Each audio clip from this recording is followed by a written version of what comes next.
Welcome to the Third Row Tesla podcast. My name is Safian Farval, and today we have a very special guest. But before I introduce our special guest, I'm going to go through and introduce our crew. So our regular Third Row Tesla podcast crew.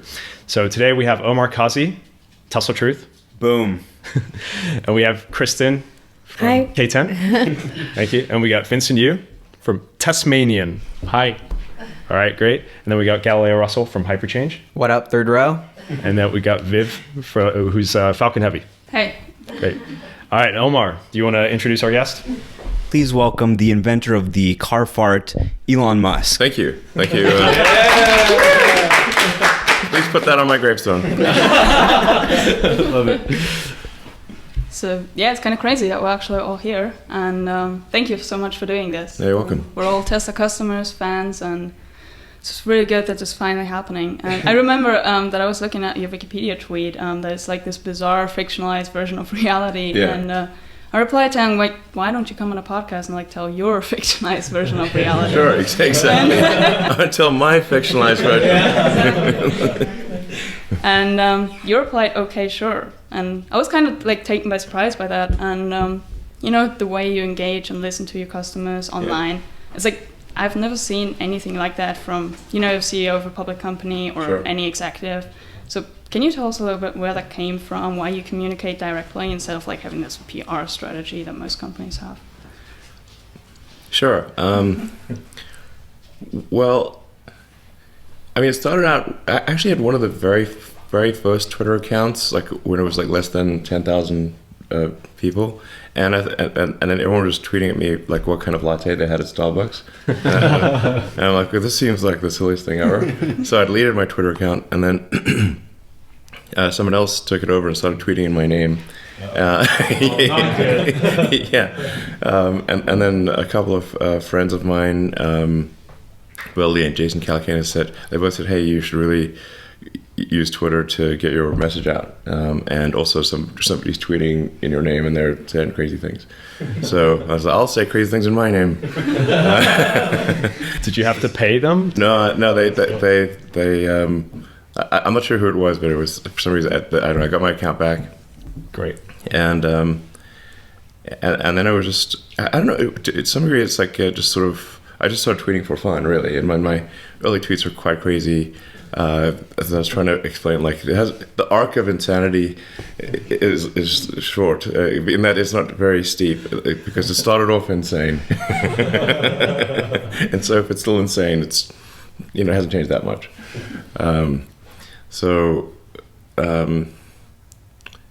Yeah, and I don't know. It seemed kind of fun to. I think I've said this before. It's like, some people use their hair to express myself. I use Twitter. Yeah. I love that.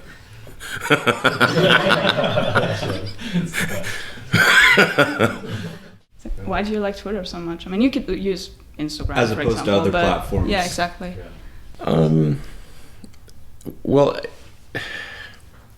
like I don't trust Facebook, obviously, and then Instagram is fine, but it's I think not exactly my style. It's hard to convey a sort of intellectual arguments on Instagram. It's hard on Twitter too, but it's but you can't. It's so.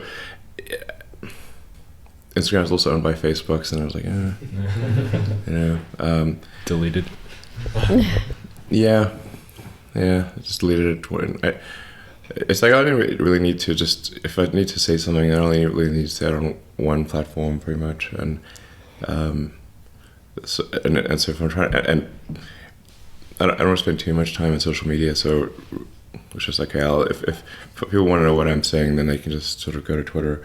I'll just keep doing that as long as Twitter is good, I suppose, more good than bad. Yeah. Crypto scammers are really... I understand that. They've been taking advantage of Vincent recently. Yeah, I know. Really? Yeah, there's like 10 Vincents out there. Oh, right. Well, they copy everything and just like change one Yeah, little they thing. use my avatars and then the picture, and then they just post like right below Yeah. your tweet, you know? Yeah. I was like, wow. Yeah. And they block me too. We fight them all the time. We're always like reporting them. Like every day we report like 10 people. Yeah. Yeah, I have so many exactly conversations on Twitter. Like, come on, can you just like? I think it would take like 3 or 4 customer service people to just look at this. It's crypto scam. Block it. It should be easy. It should be easy. But then, like my wife, Vegan Shelly, I think you liked her tweet the other day. She got banned for like replying to one of your tweets and quoting like the video inside of it, and then she got suspended for like a day or something. I was like, "What the heck is going strange, on?" Yeah. So it's just weird how the algorithm works. Yeah. So. Yeah, there's a lot of manipulation, but going back to the Wikipedia page, it's kind of interesting. Just what a decade you've had. I remember I was reading somebody's article. I think they interviewed you in 2009 or something like that, and they said, if you had met Elon Musk in 2009, right after the recession, they're like struggling with the Roadster. You never would have thought that you are where you are today. You're, launching astronauts into space. We will be, hopefully. Well, this year, servicing the International Space Station. I mean, Tesla with the Model 3, the Model Y, electrification really, without Tesla, it would not be where it is today. You see where the other legacy automakers are, they're not doing great. So, looking at kind of like this, like you've become this legendary figure, and looking at kind of like how people kind of see you, kind of the Ashley Vance biography or Wikipedia page, what is it that really kind of sticks out to you or, makes you laugh? Like that's just completely off base. Yeah. Well, I think I mentioned that I kept getting referred to as an investor in like a bunch of things. And it's like, but I actually don't invest really except in companies that I help create. So I only have, the only publicly traded share that I have at all is Tesla. I have no diversity on publicly traded shares. Just like us. Yeah, nothing. So, that's quite unusual. So, almost everyone diversifies to some degree. And then the only stock that I have of significance outside of Tesla is SpaceX, which is a private corporation, and then in order to get liquidity, which is mostly to reinvest in SpaceX and Tesla, and occasionally in provide funding for much smaller projects like Neuralink and Boring Company, then I'll actually take out loans against the Tesla and SpaceX stock. So what I actually have is whatever my Tesla and SpaceX stock is, and then there's about $1 billion of debt against that. So, which this is sometimes taken to imply that I'm claiming that I have no money, which I'm not claiming. But it's something to make it clear that you'll see some number, some big number in Forbes or something. People will think I have the Tesla and SpaceX stock and I have the cash. And I'm being somehow I'm just sitting on the cash and doing nothing with it, and hoarding resources. I'm like, no, it's the only alternative would be to say, okay, let's give the stock to the government or something, and then the government would be running things, and the government just is not good at running things. That's the main thing. I think there's like a fundamental sort of question of consumption versus capital allocation. This is probably gonna get me into trouble, but the paradigm of say communism versus capitalism, I think, is fundamentally sort of orthogonal to the reality of actual economics in some ways. So. What you actually care about is the responsiveness of the feedback loops to the maximizing the happiness of the population. And if more resources are controlled by entities that have poor response in their feedback loops, so if it's a monopoly corporation or a small oligopoly, or in the limit, I would say a monopolistic corporation in the limit is the government. So this is not to say people who work at the government are bad. If those same people are taken and put in a better sort of operating system situation, the outcome will be much better. So it's really just what is the responsiveness of the organization to maximizing the happiness of the people, and so you want to have a competitive situation where it's truly competitive, where companies aren't gaming the system, and then where the rules are set correctly, and then you need to be on the alert for regulatory capture, where the referees are in fact captured by the players, which is and the players should not control the referees, essentially, which can happen. I think like that happened, for example, with I think the zero emission vehicle mandate in California, where California was like really strict on EVs, and then the car companies managed to sort of, frankly, in my view, trick the regulators into saying, okay, you don't need to be so hardcore about the EVs, and instead you say fuel cells of the future. But fuel cells are, of course, many years away, so forever. So they let up the rules, and then GM recalled the EV1 and crushed them in a junkyard, which was against the wishes of the owner. Yeah. They all lined up to buy them, and they wouldn't let them buy it. Well, I mean, Chris Payne did this great documentary on it, and it's like the owners of the EV1, which, by the way, wasn't actually that great of a car, but they still wanted the electric car so bad that they held a candlelit vigil at the junkyard where their cars were crushed. Oh wow! Like it was like a prisoner being executed or something like that. That was literally. I know. And like, so when is the last time you even heard of that for a product? Right. GM is stops the product. I mean, what? I mean, listen, man, they're not doing that for any other GM product. No. Have you thought about doing the EV2? It's kind of sometimes hard to get through these guys. So, anyway, I think that's a very important thing. So generally, we could see like these oligopolies forming, or duopolies, and then you get effective price fixing, and then they cut back on the R&D budget. Like kind of a silly one, frankly, is like candy. Like there's a candy oligopoly, and it's like we don't see much innovation in candy. So you're still working on the candy company. Crypto candy, is that? Boring candy. Boring candy. The Wasn't boring it? candy? It's going to be boring candy. I haven't seen a candy yet that's good enough to send out, but and it's but I think it's there's like 3 companies or something that control all the candy in the world, pretty much. It's crazy. And dog food. There's somebody constructed like this. It's this crazy conglomerate, and it's like dog food and baby food and candy, and it's like all Other brands. A rendering.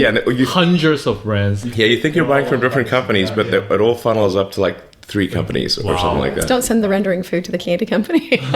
Yeah, big candy. So you want to have like a good competitive forcing function, so that you have to make the product better, or you'll lose. Like if you don't make the product better and improve the product for the end consumer, then that company should have relatively less prosperity compared to a company that makes better products. Now the car industry, is actually pretty competitive, so that's good. But the good thing about a competitive industry is then if you make a product that's better, it's going to do better in the marketplace. Definitely. So this is Gene Wilder's old house. Yeah. Saw that. That's I saw the amazing. photos over there. It's lovely. Thanks for having us here as well. thank It's you. really special. Yeah, it's a cool spot, and it's got a solar glass roof. Yeah. Do you see that? Version 2, right? We didn't notice it, but Yes. we checked it out the second time. Yeah, I'm waiting for my 3, so I'm waiting for version 3. Well, whatever they're going to put on, I don't care. Give me version 3. Yeah, Yeah. looking forward to it. Yeah, we saw it at the store in Torrance. Actually, they've got it Yeah. in the stores now. Yeah. Looks really good. Well, it's actually designed such that you don't notice it. So, he's like this. Look at this old house. This is like it's an old house. I don't know, probably 50 years old, something like that. And it's quite quirky. So if you put something on that was like didn't blend in, that it would not look right. It would be pretty strident, and this had a black comp shingle roof, so I was like, okay, let's see if we can actually have it weave in and still feel natural, look good, and and I think it's sort of achieved that goal. But yeah, this is a lovely, quirky little house. I'll show you around afterwards. It's got all sorts of weird things. It's exactly what. Sorry? Is it Frank Lloyd? Right? No, I don't think so. I think it was just built in increments over time by probably several people. But they would have just knocked it down and built a giant house here. So it's like, So glad they didn't. yeah, it's super cool. Really amazing. So, Gene Wilder is one of my favorite actors, actually. So he's great. Awesome movies. So when you come up with a product like the solar glass roof, I think a lot of people misunderstand that like your goal is to bring these crazy technologies to market and really create a change in the world. Yeah. And so I think it's fascinating that you do it through companies, and it seems like the fastest way to create that feedback loop and to really like go from inventing something to millions of people using it right away. Yes. So it seems like buying a Tesla is almost like the best thing you could do to help the climate crisis, because you're like turbocharging R&D and products and innovation. I feel like not enough people really understand that. Yeah, that is. I think there's lots of good things people can do for the climate, but just generally anything that is moving towards sustainable energy, whether it's sustainable energy generation through solar or with an electric vehicle. Actually, just things like better insulation in a house just is really effective for energy consumption. But if oh geez, Marvin, it's ingratiating. That's Marvin the Martian. Oh. I actually got him a little for Halloween, a little knitted Marvin the Martian cap. So he had the little, the helmet with the. It looked super cute. You got enough, buddy? So did you always know, business was the way you wanted to kind of attack these problems versus, say, maybe a nonprofit or, working as a college professor or something? I don't know. Well, when I was in high school, I thought I would most likely be doing physics at a particle accelerator. So that's what I was. Physics and computers. I mean, I got distinctions in two areas, in physics and computer science, and those were, some of my two best subjects. And then I thought, okay, well, I want to figure out what's the nature of the universe, and so go try to working with people, banging particles together to see what happens, and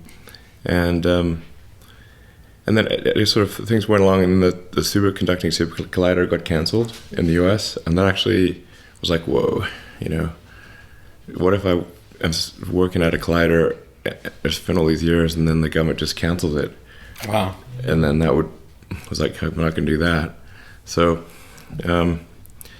it's like, so well, we roll back a little. I was trying to figure out when I was a kid, I had like this existential crisis, and I was about 12 years old or something, and I was like, well, what does the world mean? What's it all about? We're living some meaningless existence. And then I made the mistake of reading Nietzsche and Schopenhauer, and I'm like, whoa, don't do that.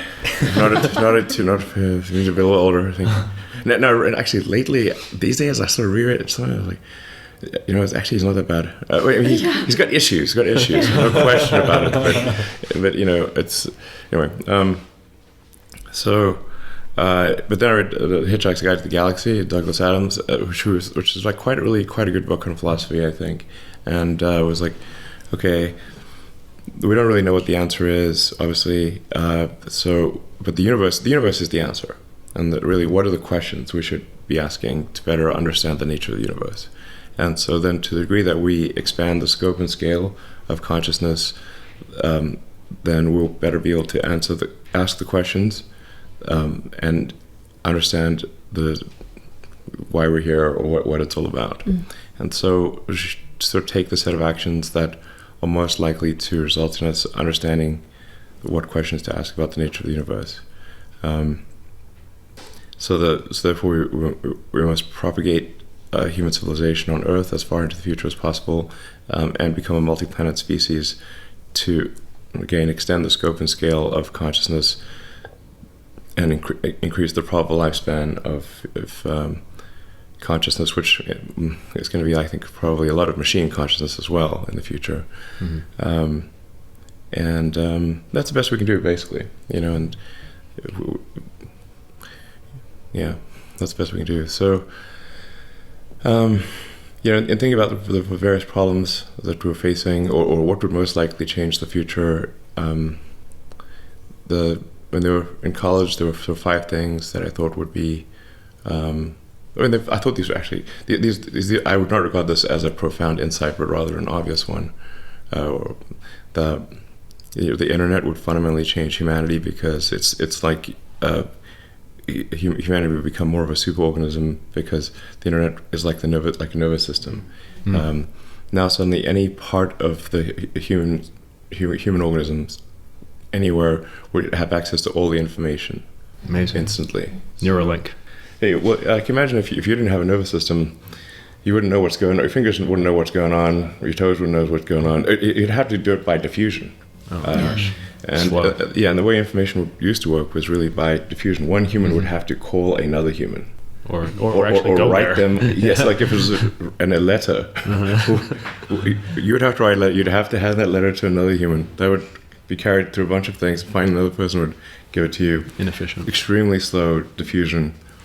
And if you wanted access to books, if you did not have a library, you don't have it. That's it. Right. So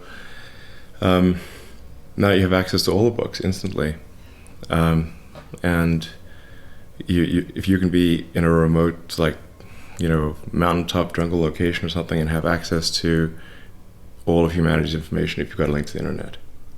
This is a fundamental, profound change. So that's one thing. I was on the internet early because of in the physics community. That was pretty normal, although his interface was almost entirely text and hard to use. But then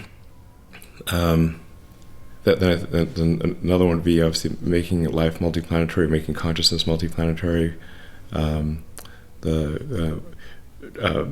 changing human genetics, which obviously I'm not doing, by the way.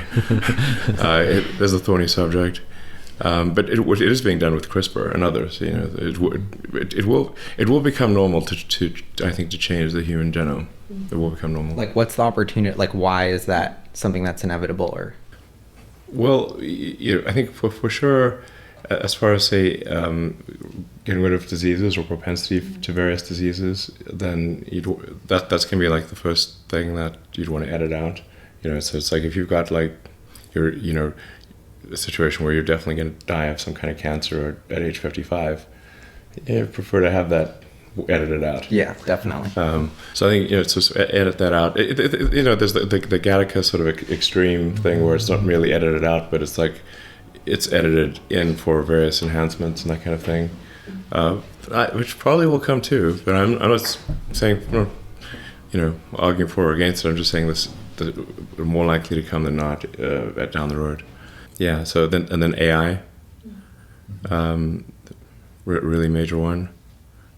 So these are all big motivational factors, to keep our consciousness going. Oh, and it's sustainable. Yes, so sustainable energy. So sustainable energy actually was something that I thought was important before the environmental implications became as obvious as they are. It's simply because if you mine and burn hydrocarbons, then you're going to run out of them.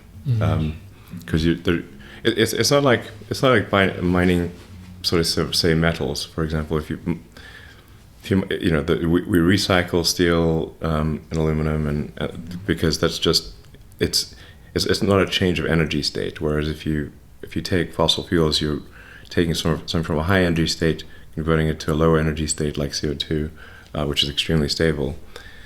So whereas we will never run out of metals, not a problem. We will run out of mined hydrocarbons, and then necessarily, if we've got billions, ultimately trillions of tons of hydrocarbons that were buried deep underground in solid, liquid, gas form, whatever, but they're deep underground. You suddenly move them from deep underground to the oceans and atmosphere, you will have a change in the chemistry of the surface, obviously. And then there's just a certain probability associated with, well, how bad will that be? And the range of possibilities goes from mildly bad to extremely bad. But then why would you run that experiment? That seems like the craziest experiment ever. Especially since we have to go to sustainable energy anyway. Why would you run that experiment? It's just the maddest thing I've ever heard. I'm not saying there shouldn't be some use of hydrocarbons on Earth, but there just should be the correct price placed on CO2 production. And the obvious thing to do is have a carbon tax. It's a no-brainer. I don't know, 90+% of economists would say this, and I think of physicists, and it's just the market system works well if you've got the right price on things. It's very, very simple. And if you've got a price of zero, effectively, or very low, then it's people will behave accordingly. So it's just that's the thing that needs to get done. I think it will get done. And then if over time, as you raise the price on carbon, you can actually, I think, encourage sequestration technologies over time. And there'll be a lot of innovation in that regard. And that's the right way to do it. So you had these realizations about, areas of big value, and you went and started Zip2. You sold it, got 20 million cash. You were the largest shareholder of PayPal at the time. eBay acquired it. I think you got 160 million or something like that. You have enough money basically for an entire lifetime. Why go and put your money into SpaceX, which is a huge risky operation, or Tesla? Why not just kind of relax? Sure. Basically, I graduated from Penn with basically physics and economics, and then we actually did a road trip to Stanford with Robin Wren, who was in my physics class, and now works at Tesla actually. That's cool. Yeah, and he grew up in Shanghai. Yeah. So. That's cool. He's a very smart guy. He ended up continuing at Stanford, and I ended up going on deferment a couple days into the semester. But I was going to be studying material science and the physics of high energy density capacitors for use in electric vehicles. So the intent was, I was going to go, okay, I'm going to work on energy storage solutions for electric vehicles. And I'd worked at a company called Pinnacle Research for a couple summers that did high energy density capacitors. I was going to try to do effectively like a solid state version of what they were doing with it's going to get very complicated from a technical standpoint, but they were using a ruthenium tantalum oxide. Ruthenium is extremely rare and expensive. You cannot scale that. So it's like, can you find a substitute for ruthenium? But we were able to get to energy densities comparable to a lead-acid battery, but with incredibly high power density. So, what do you want? I can go down a deep rabbit hole there, but what's the purpose of a supercapacitor in an EV? Ultracapacitor. No, I think with the advent of high-energy lithium-ion batteries, a capacitor is not the right path. What was your thinking back then, though, that made you think it could be useful for EVs? I want to use advanced chip-making equipment to make capacitors that were precise at a molecular level. So at the, just a level of precision that was sort of unheard of in capacitors. Like capacitors, energy is a function of its area and a separation distance. So if you can have very tiny separation distance, and you can inhibit quantum tunneling, like I said, how deep things get pretty esoteric. So you've got to inhibit quantum tunneling, get a very short gap, and then you could, in theory, get to very high energy densities by making capacitors in the way that you would make an x86 processor. And since there were tens of billions of dollars going into chip making R&D, that I thought there might be a way to make an advanced capacitor using chip making equipment instead of the conventional means. So is it off the table? Ultracapacitor? It's unnecessary. Okay. Interesting. It's unnecessary. I think it probably is physically possible, but it's unnecessary at this point. I mean, I know a lot of people were talking about Maxwell, and they had been working on some stuff with capacitors. But the funny thing is that when I was doing my internships at this advanced capacitor company called Pinnacle Research, which was in Las Gatas, we talked a lot about Maxwell. And Maxwell was also trying to make high energy density capacitors. Now Tesla acquired Maxwell. So Full amazing. circle. That's awesome. Yeah, Wow. we're looking forward to that investor day. Yeah. it's kind of a big deal. That's great. Great to know. Maxwell has a bunch of technologies that where if they're applied in the right way, I think can have a very big impact. Like the dry electrode stuff? That would be one of them. Oh, That's a big deal. Yeah, for sure. okay. Much bigger deal than it may seem. Yeah. And there's a few other things. With the space that it takes up for the ovens, that for the current technology, you can save all that real estate space now. That's one aspect, and the cost reduction, the weight savings. I mean, there's so many pluses, right? Yes, I mean, there's many things there, but I'll have to wait until whatever battery day, Sure. which is hopefully in a few months. But I think we've got some pretty exciting things to share. So. Gally's very excited. Yeah, it seems like the pace of the innovation of the battery thing has just taken off. Like, since you guys have more capital and being able to like have the Gigafactory be vertically integrated, just seems like no other car company's making that many batteries, so they're not even thinking about what comes next. But that They're not huge even- bet, Man, Not even come close at all. Taycan 201 miles. not even. That's a joke. Yeah, no, it's true. The other car companies just really want to outsource battery technology. Not even making this battery module and cell, but they're obviously outsourcing the cells, but even outsourcing the modules and the packs. Yeah. And it's like they're really not thinking about fundamental chemistry improvements, and there's some pretty deep wizardry at Tesla on this front.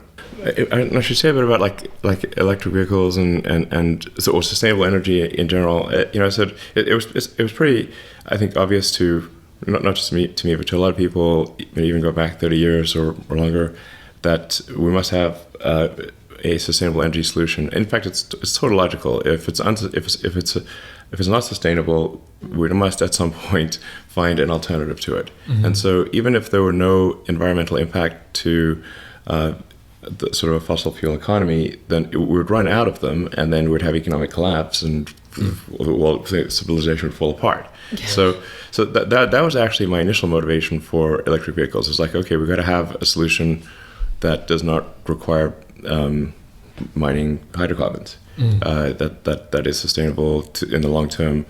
It was not actually initially from an environmental standpoint, because I had not realized the gravity of the environmental situation at that time. And I thought, actually, for sure, by now we'd have electric cars. Like, for sure. But Are we back on the moon? yeah, totally. Why are we not back on the moon? Exactly. It's insane. It is insane. If you told somebody in '69 that we'd not be back on the moon, and in like 2020, they'd be like, you might have gotten punched, honestly, because they'd be like, you're just, it's like so insultingly rude to the future of humanity. Because they'd be like, what is wrong with you? Yeah, it's encouraging. SpaceX is encouraging, though. Yeah. So it's like we should have a base on the moon. We should have sent people to Mars. None of that's occurred. We've got to make that happen. Yeah, so but on the sustainability front, it was really, like I said, not so much initially, not so much from an environmental standpoint, but from a necessity of replacing a finite resource in order to ensure that civilization could continue to grow.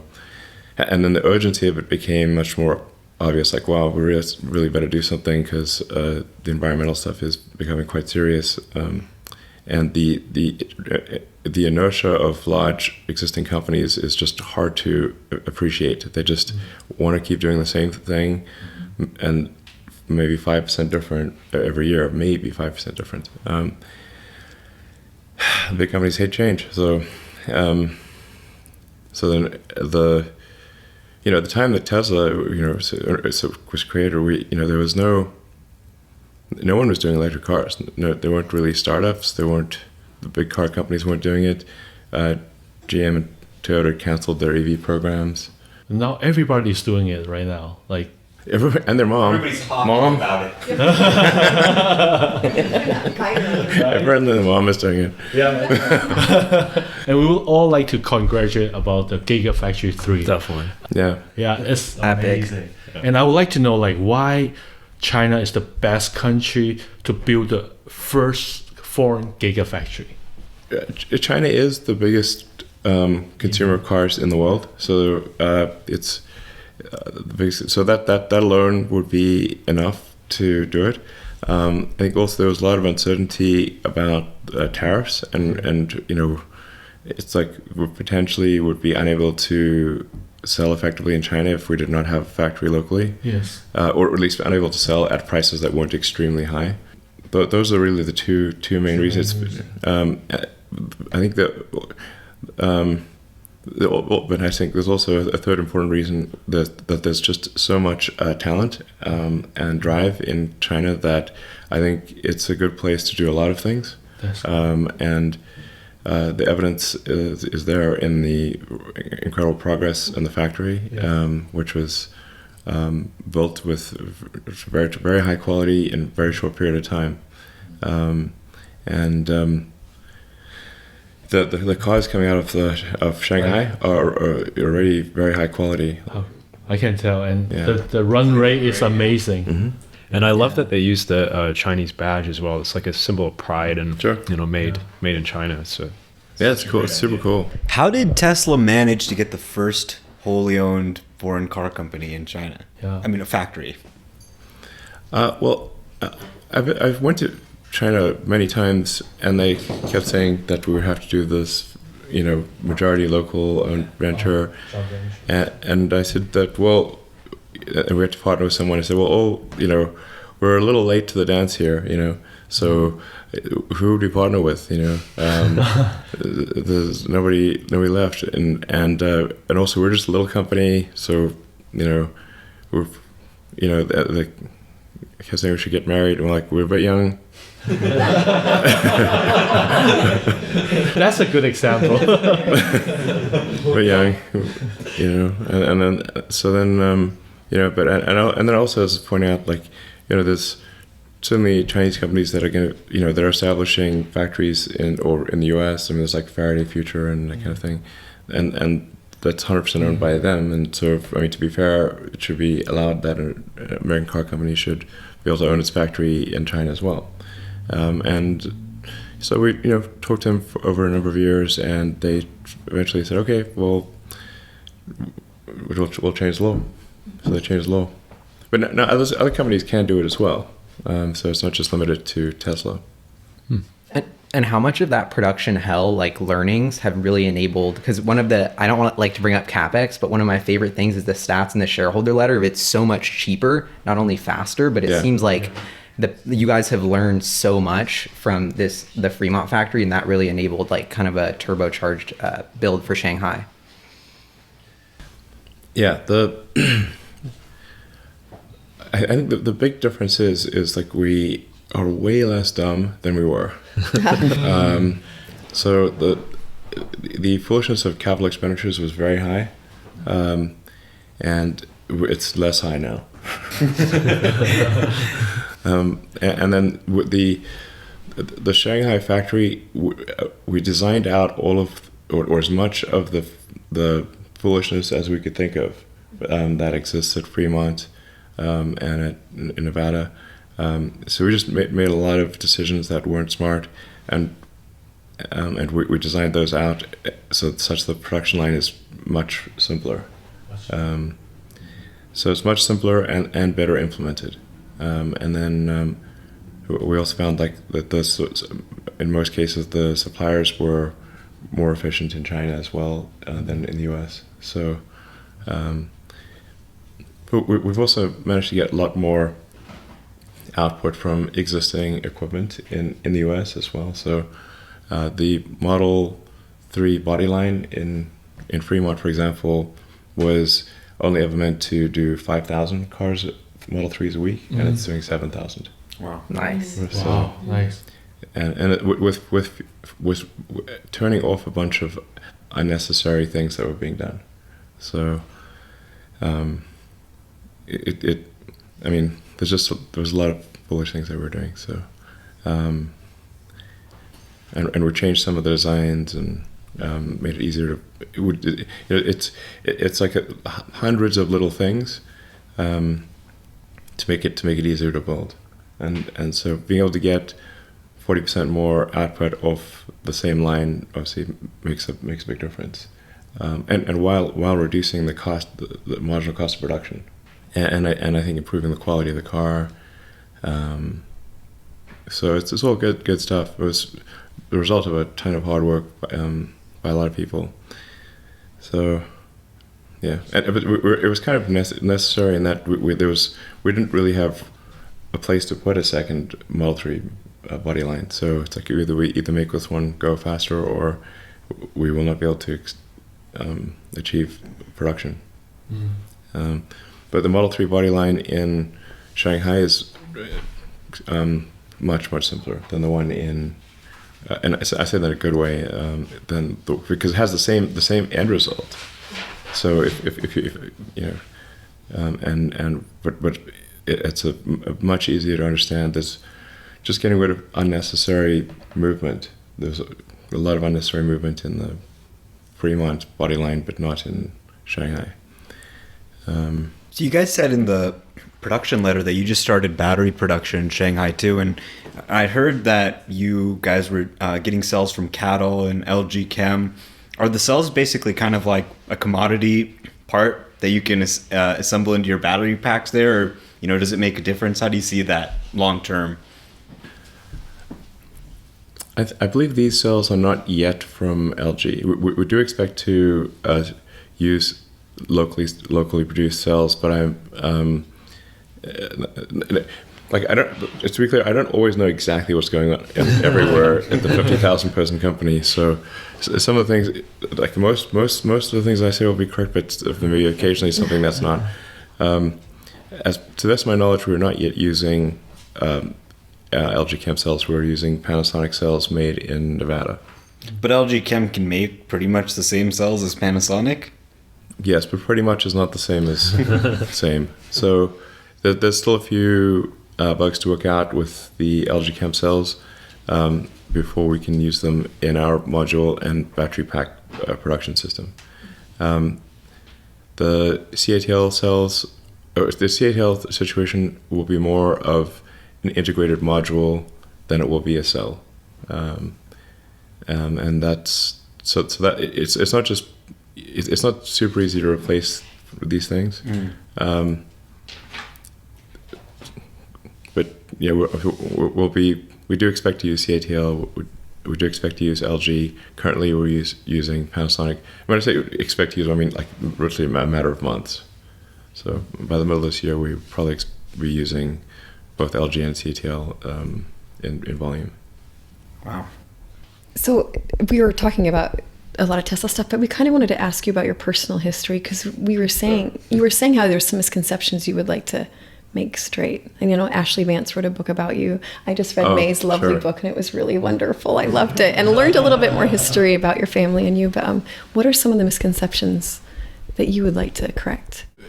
Most of this is just ended up being kind of water under the bridge that people didn't notice that much. I mean, there's this sort of some stories in there where it sounds like I fired people all of a sudden and arbitrarily, which was not the case.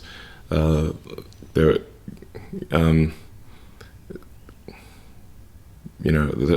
just Ashley asked somebody who didn't know what was going on, and then that person was suddenly not there, and they didn't know why. Yeah. But I definitely do not fire talented people, unless there's no option. So yeah. And absolutely not without warning. Or I keep hearing you say "we." Like it sounds like you're always thinking of everybody. I see you as a very selfless person in your endeavors. Thanks. Yeah. I mean, seriously. I mean, yeah. it's like from the age of 12, it sounds like you've been thinking about how to help humanity. Yeah, I mean, I'm not trying to be sort of like some, the sort of savior or something like that, but it's really just that if it just seems like I don't know, seems like the obvious thing to do. I can't, like, I'm not sure why you do anything else. We want to maximize happiness of the population and propagate into the future as far as possible and understand the nature of reality. And from that, I think everything else follows. I saw you on Twitter, like talking about how, like, people are having this rumor that you've been wealthy your whole life, and that would be like the only reason you became successful. And you've debunked that. And can you like share more about your upbringing and what led you to going to North America when you? Sure. I was in South Africa, and it seemed like wherever there was, like, a lot of the advanced technology in the world was being produced in America, and Silicon Valley especially. So I wanted to be where I could sort of have an impact on technology. So that's or be involved in the creation of new technology. So that's what prompted me to go to at first Canada, because I could get citizenship in Canada through my mom, and then ultimately to the US. But yeah, I just left South Africa when I was 17 and landed in Montreal. I had like, I don't know, about $2,000 Canadian. Yeah, and I started staying in a youth hostel for a few days, and then there was this, you could buy a ticket to go across the country for $100 and stop along the way. And so I bought that and just took a Greyhound across Canada and saw all these like little towns. Well, we were getting. I didn't have much. I had like a backpack and a suitcase of books.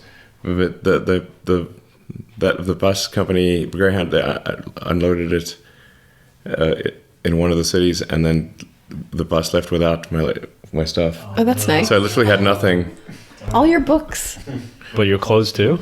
Actually, weirdly, I think I might have had the books thing, but not my clothes. That was priorities. All you needed. Yeah, because I was just sitting in the bus station reading, waiting for the bus to get ready. Yeah.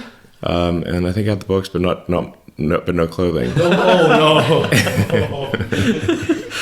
no! So anyway, but I managed to get to Swift Current, Saskatchewan, and then it's your cousin's son, yeah, has a wheat farm there, and I worked on the wheat farm for about 6 weeks.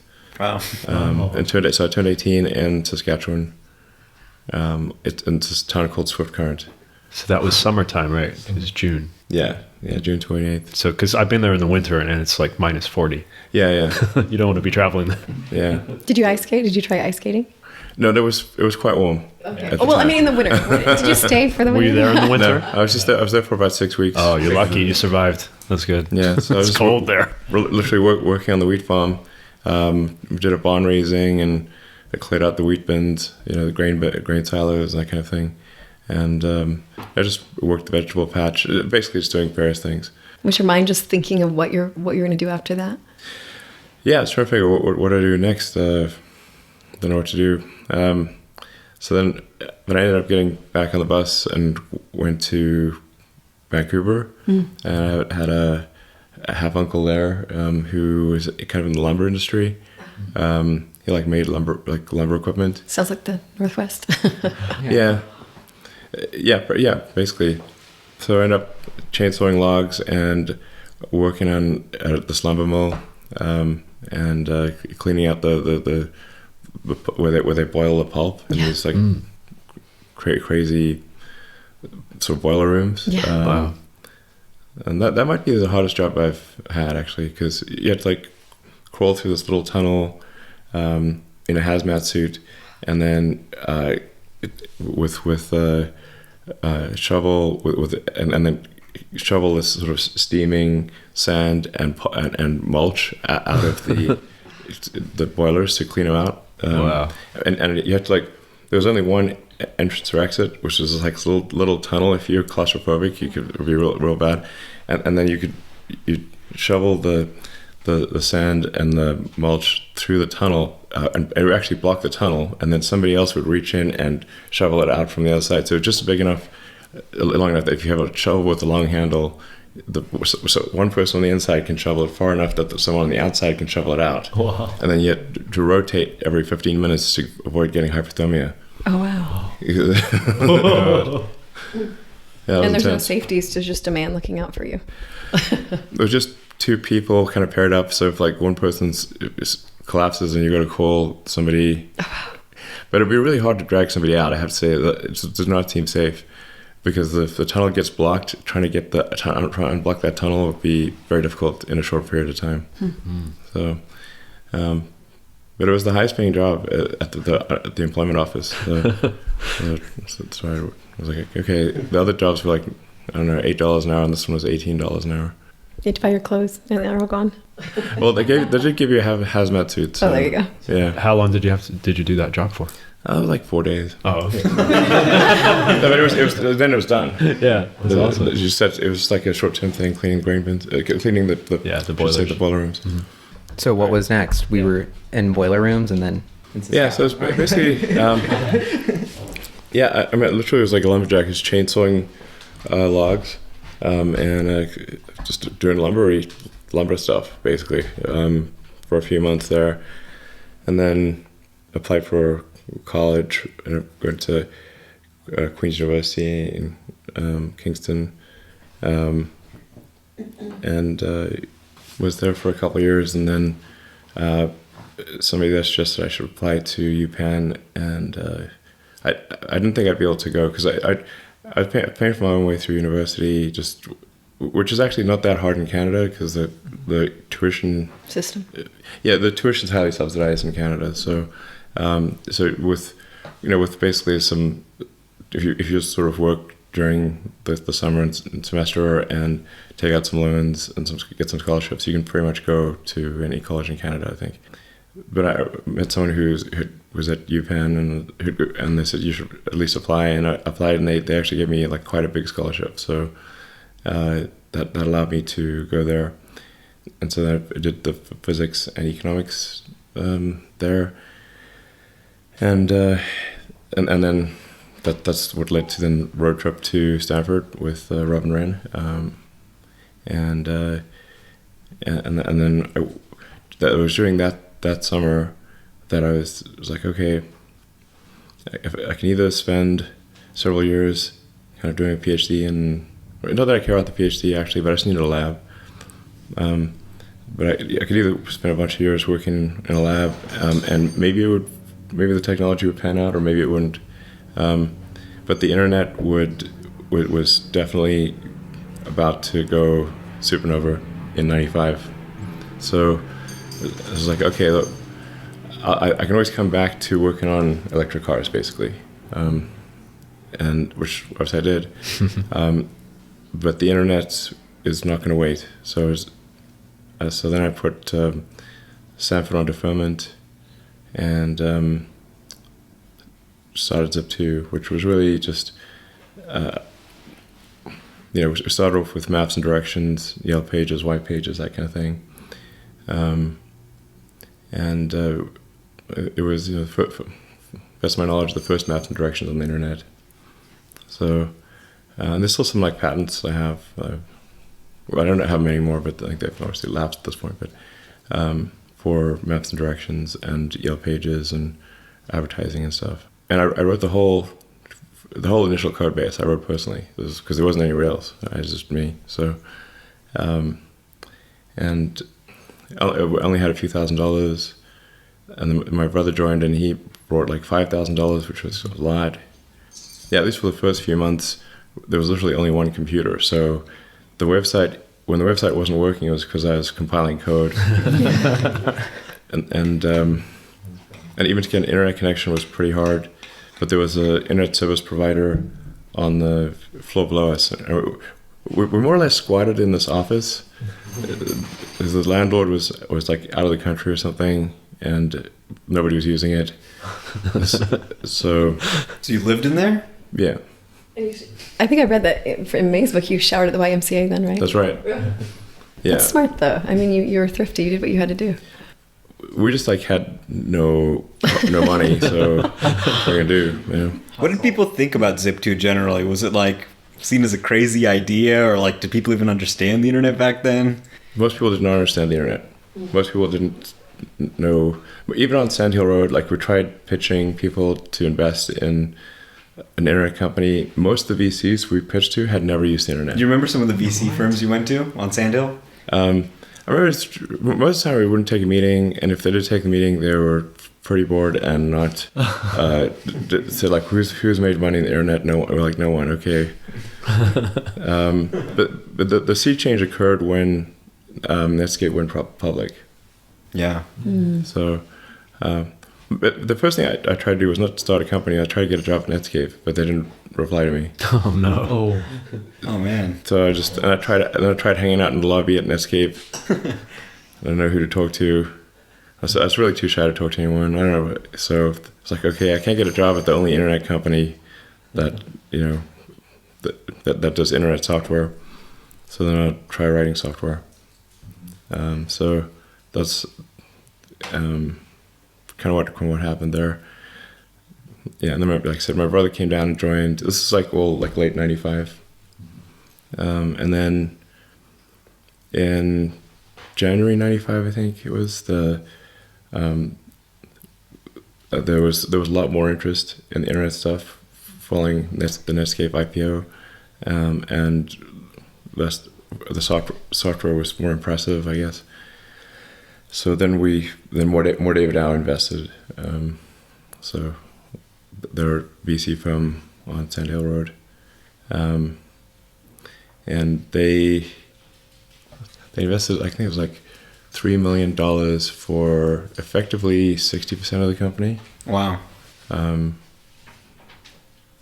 Which we thought was crazy. They're like, well, they're going to give us the money for nothing? They must be mad. Yeah, so this seemed like crazy that they would give so much money for a company that consisted at the time of about 5 people. Like literally, I think 5 people at the time. So, but anyway, it worked out well for them in the end. So we hired a lot more people. We built out the service, and then we also ended up writing a bunch of software to bring the newspapers online. So Knight Ridder, New York Times Company, Hearst, all became investors and customers. And at one point, Zip2 was responsible for a significant section of the New York Times Company website. Yeah, so I got to know the media industry pretty well, and but over what really happened with Zip2 is it effectively got too much. There was too much control by the existing media companies, so they had too many board seats and too much voting control, and that they kept trying to push the company down directions that made no sense. So Zip2 actually had really good software. I'd say software that's comparable, in some ways more advanced than, say, a Yahoo or Excite at the time, but it was just not being used properly, and it was all being forced through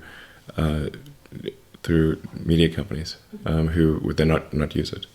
So it's like, it's okay, we've got the best technology, but it's not being deployed properly. So, but fortunately, Compaq came along, and they Compaq had acquired Digital Equipment, and Digital Equipment had owned AltaVista, which at the time was probably the best search engine. So they thought their idea was they will combine AltaVista with a bunch of other internet companies and try to create a competitor to Yahoo or Excite. That was Excite used to be a big thing, amazingly, and Yahoo used to be a big thing. Yeah, a long time ago. Now it's like owned by Verizon or something. Yeah. Then there was AOL. AOL. Back then. Yahoo's a crazy story. They, Yes. They failed to acquire Google twice. Microsoft offered them like 40 billion or something, and they turned it down. And then Alibaba saved them out of nowhere. The Alibaba stake was worth more than the whole company at one point. By like, a huge amount. Right. It was basically a proxy for Alibaba shares trading. Yeah, no, exactly. But at one point, at that time, like if you go back to say 98, 99, Yahoo seemed like an unstoppable juggernaut. Yeah. Like literally, like this company will, is a behemoth. Nobody could possibly defeat them. But anyway, and where's Compaq today? Yeah. So. But that was their idea, which is, at least if executed well, could have made sense. Kimball!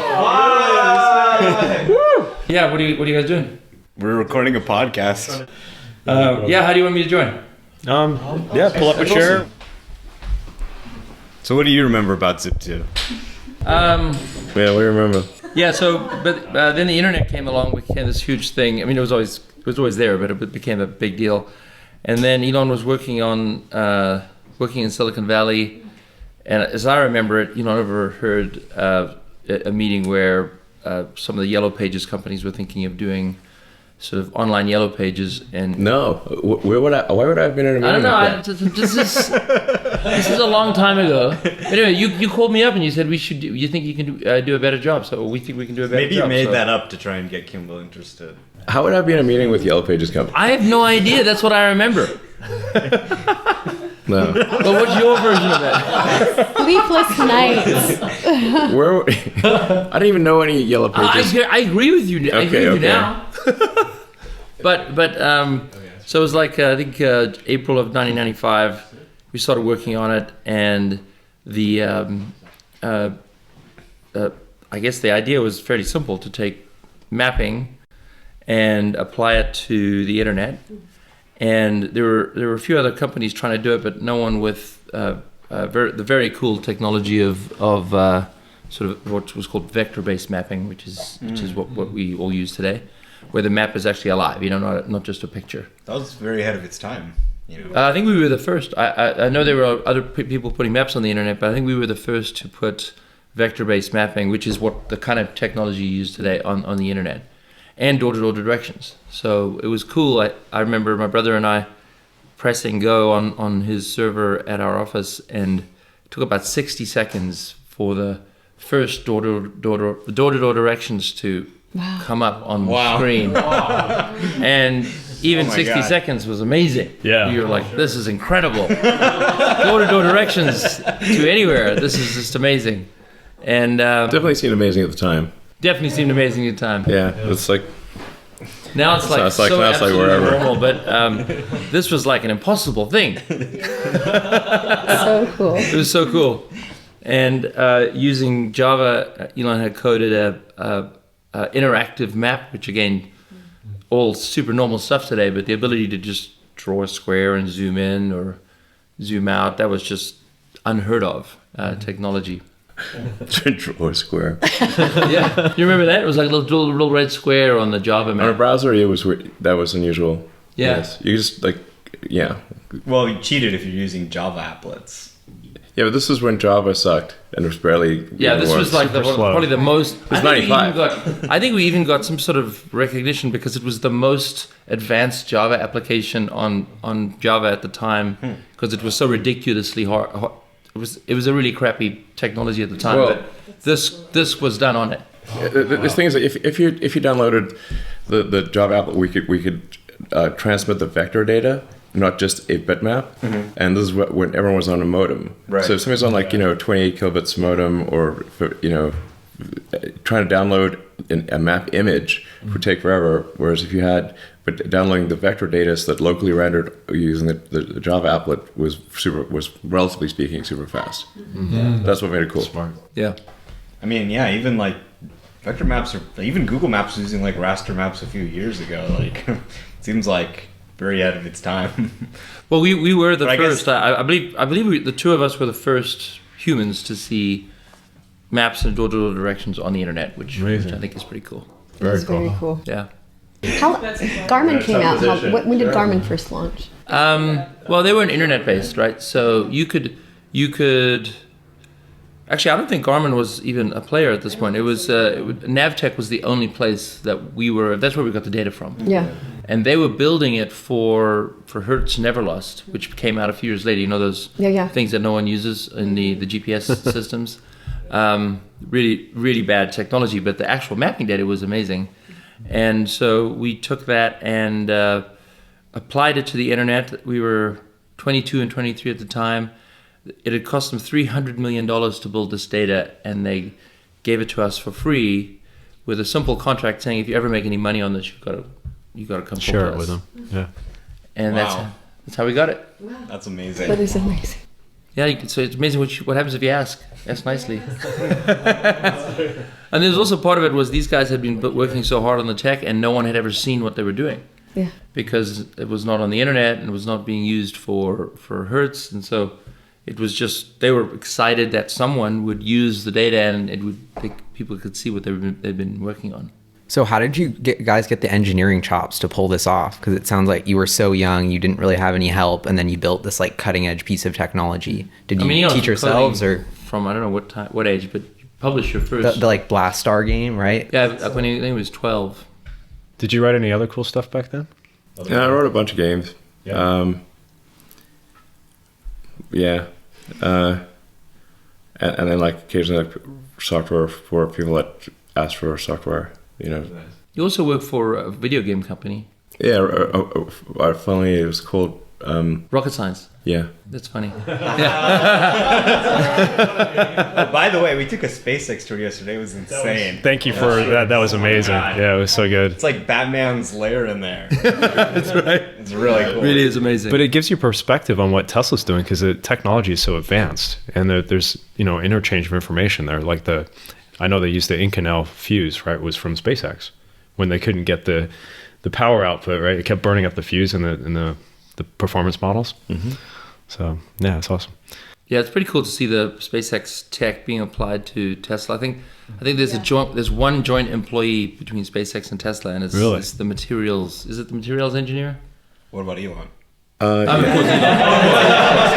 course. In addition to Elon, because there's just not that many humans on the planet that know how to do this stuff. No.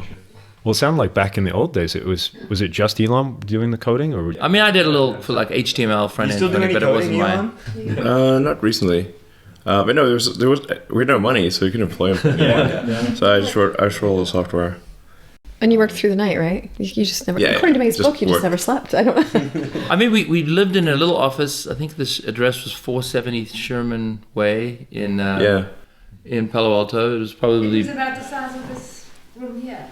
Yeah, it was probably like 15 feet wide by 30 feet long with a little closet in the back. And we would we couldn't afford a place to sleep or like a house, home or apartment. So we would sleep in it, and it had a couch that was a futon, and we would pull out the futon, take turns sleeping on the futon or the floor. Although he coded a lot at night, so I usually got the futon at night. And he had to code it at night because the server, when the internet was live, needed to be functional, and we just had data for the Bay Area at the time, so we were just kind of making sure that the people in the Bay Area could use it.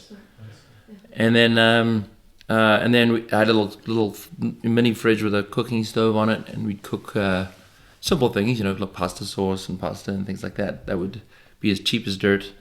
People think it's expensive to eat real food. It's actually really cheap. Yeah. You cook vegetables, pasta, and beans and stuff. Beans, super cheap. So we had that Jack in the Box absolutely a lot. the cheapest. And then we would go eat at Jack in the Box, which I still kind of shiver a little. And I haven't eaten there for probably 20 years or longer, maybe 22 years, and I can still probably recite the entire menu. Yeah, we cycled through the menu at Jack in the Box because it was like it's a few blocks away from. And it was open 24 hours. Open 24 hours. Trying to get dinner at Palo Alto after 10 is very difficult. Zero. Yeah. So did they know you very well at Jack in the Box? Well, they didn't really. No. They did? No. And I remember one time I got a milkshake, and I was so tired. It was like 4 in the morning, and just needed to get some sugar for the rest of the night. And there was something in it. Oh no! And I remember just flicking it out and just pretending it didn't exist, and just kept drinking my milkshake. Oh, that's horrible. It was like that, or that kind of like not in the zone to go back into Jack in the Box and argue about a milkshake, but I don't want to not drink the milkshake. And part of the reason that food was like so cheap is that they had some people I think died of food poisoning. It was right around that time when they got into a food poisoning scare. And so it was just very cheap to eat there. And I figured, like, they probably have taken some action because after the food poisoning. Yeah, so they did. Hopefully, That sounds. maybe it's just like But I still eat a little bit of it, just tastes funny. I need to stop eating if it tastes funny. You run out of things to eat because after like the 17th chicken fajita pita, you're like, Chicken fajita pita. can't do it. The teriyaki bowl. Yeah, remember that teriyaki bowl? Was that one good? It's actually, it varied, but it was edible. It was not bad. Which one? What? The teriyaki bowl. Teriyaki bowl wasn't bad. There was this sort of sourdough grilled cheese thing that wasn't bad. Yeah, I honestly didn't mind it. But those were the good old days, right? I mean, it was honestly good days. I mean, we were just hoping that people would let us stay in the country. Yeah. We weren't really that worried about what we were eating. We were just doing everything we could to get someone to support the company. We didn't really I didn't understand the venture capital world that much, so we were doing a seed round, an angel round, and doing our best to talk to everyone and anyone we could find. We had a very good friend with us, Greg Curry, who's now passed away, who was older than us by about 10 years, I think. And was a wonderful mentor, helped us out, and put a little money in as well. And then I did a lot of the work to just network with people. I think our first salesman who was selling Yellow Pages ads for us was a real estate agent who knew another person who knew this other person who helped us raise or put together. We ended up not doing the round, but put together a round of like $200,000 or something. Yeah. And then we did like part of it or something. I don't know. But I think once we had the Java map, which was really quite impressive. I mean, if you've never seen Google Maps or Yahoo Maps before, it really is a remarkable thing to see. We started to go to we got some audiences with some venture capitalists, and it just went from we were starving, we had no car, well, the car we had had broken. The wheel fell off. Huh? The wheel fell off. The wheel fell off, yeah. What kind of car was it? I remember that. It's an old BMW 3 Series. Was it the one you where worked we on? did a road trip across the country. Yeah, the one that my mom has some pictures of. I think there's still there's a carve in the road at Page Mill and El Camino. Literally, the wheel came off. The wheel fell off, and the guy Literally in the intersection. just drove it without the wheel to the side. It's pretty much time for the junkyard at that point because the whole car is just falling apart. So, yeah, it's like the point at which the wheel falls off. It's time to go to the junkyard. Kimball, the night before you met the venture capitalists, you and I were at Kinko's till 2 in the morning. No, that was way more stressful. That was way later because we already had the deal, but we were not. I don't know if you were, but I was not legally in America, so I was illegally there. I was legally there, but I was meant to be doing student work. Oh yeah, right. I had a student work visa. Yeah, you were doing you were supposed to be doing a PhD in Stanford and decided not to. So it was like I was allowed to do work, sort of supporting whatever, I don't know. Whereas I try to get a visa, but there's just no visa you can get to do a startup. Yeah, fortunately nobody was paying you anything either.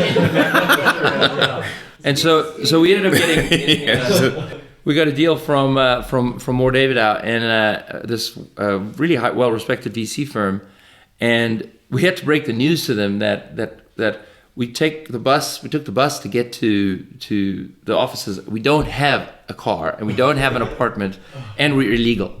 No, you're illegal. And so, but I was legal, but my visa was going to run out in 2 years. Okay. Yeah, but I was definitely student visa. We needed to get it sorted, and so they were great. I mean, the lead investor, his wife was from Canada. They knew the whole challenge of being an immigrant, and we had Canadian passports, and so they funded the company and they gave us some money to each buy a car, and they gave us a salary so we could rent an apartment, and I got a visa through the company. But the morning we were supposed to present to the partners, I went to Toronto because my mother was freaking out because she needed her computer fixed. And What, really? seriously, this is brutal. So I flew out there planning to fly back on Sunday, and the meeting was on Monday.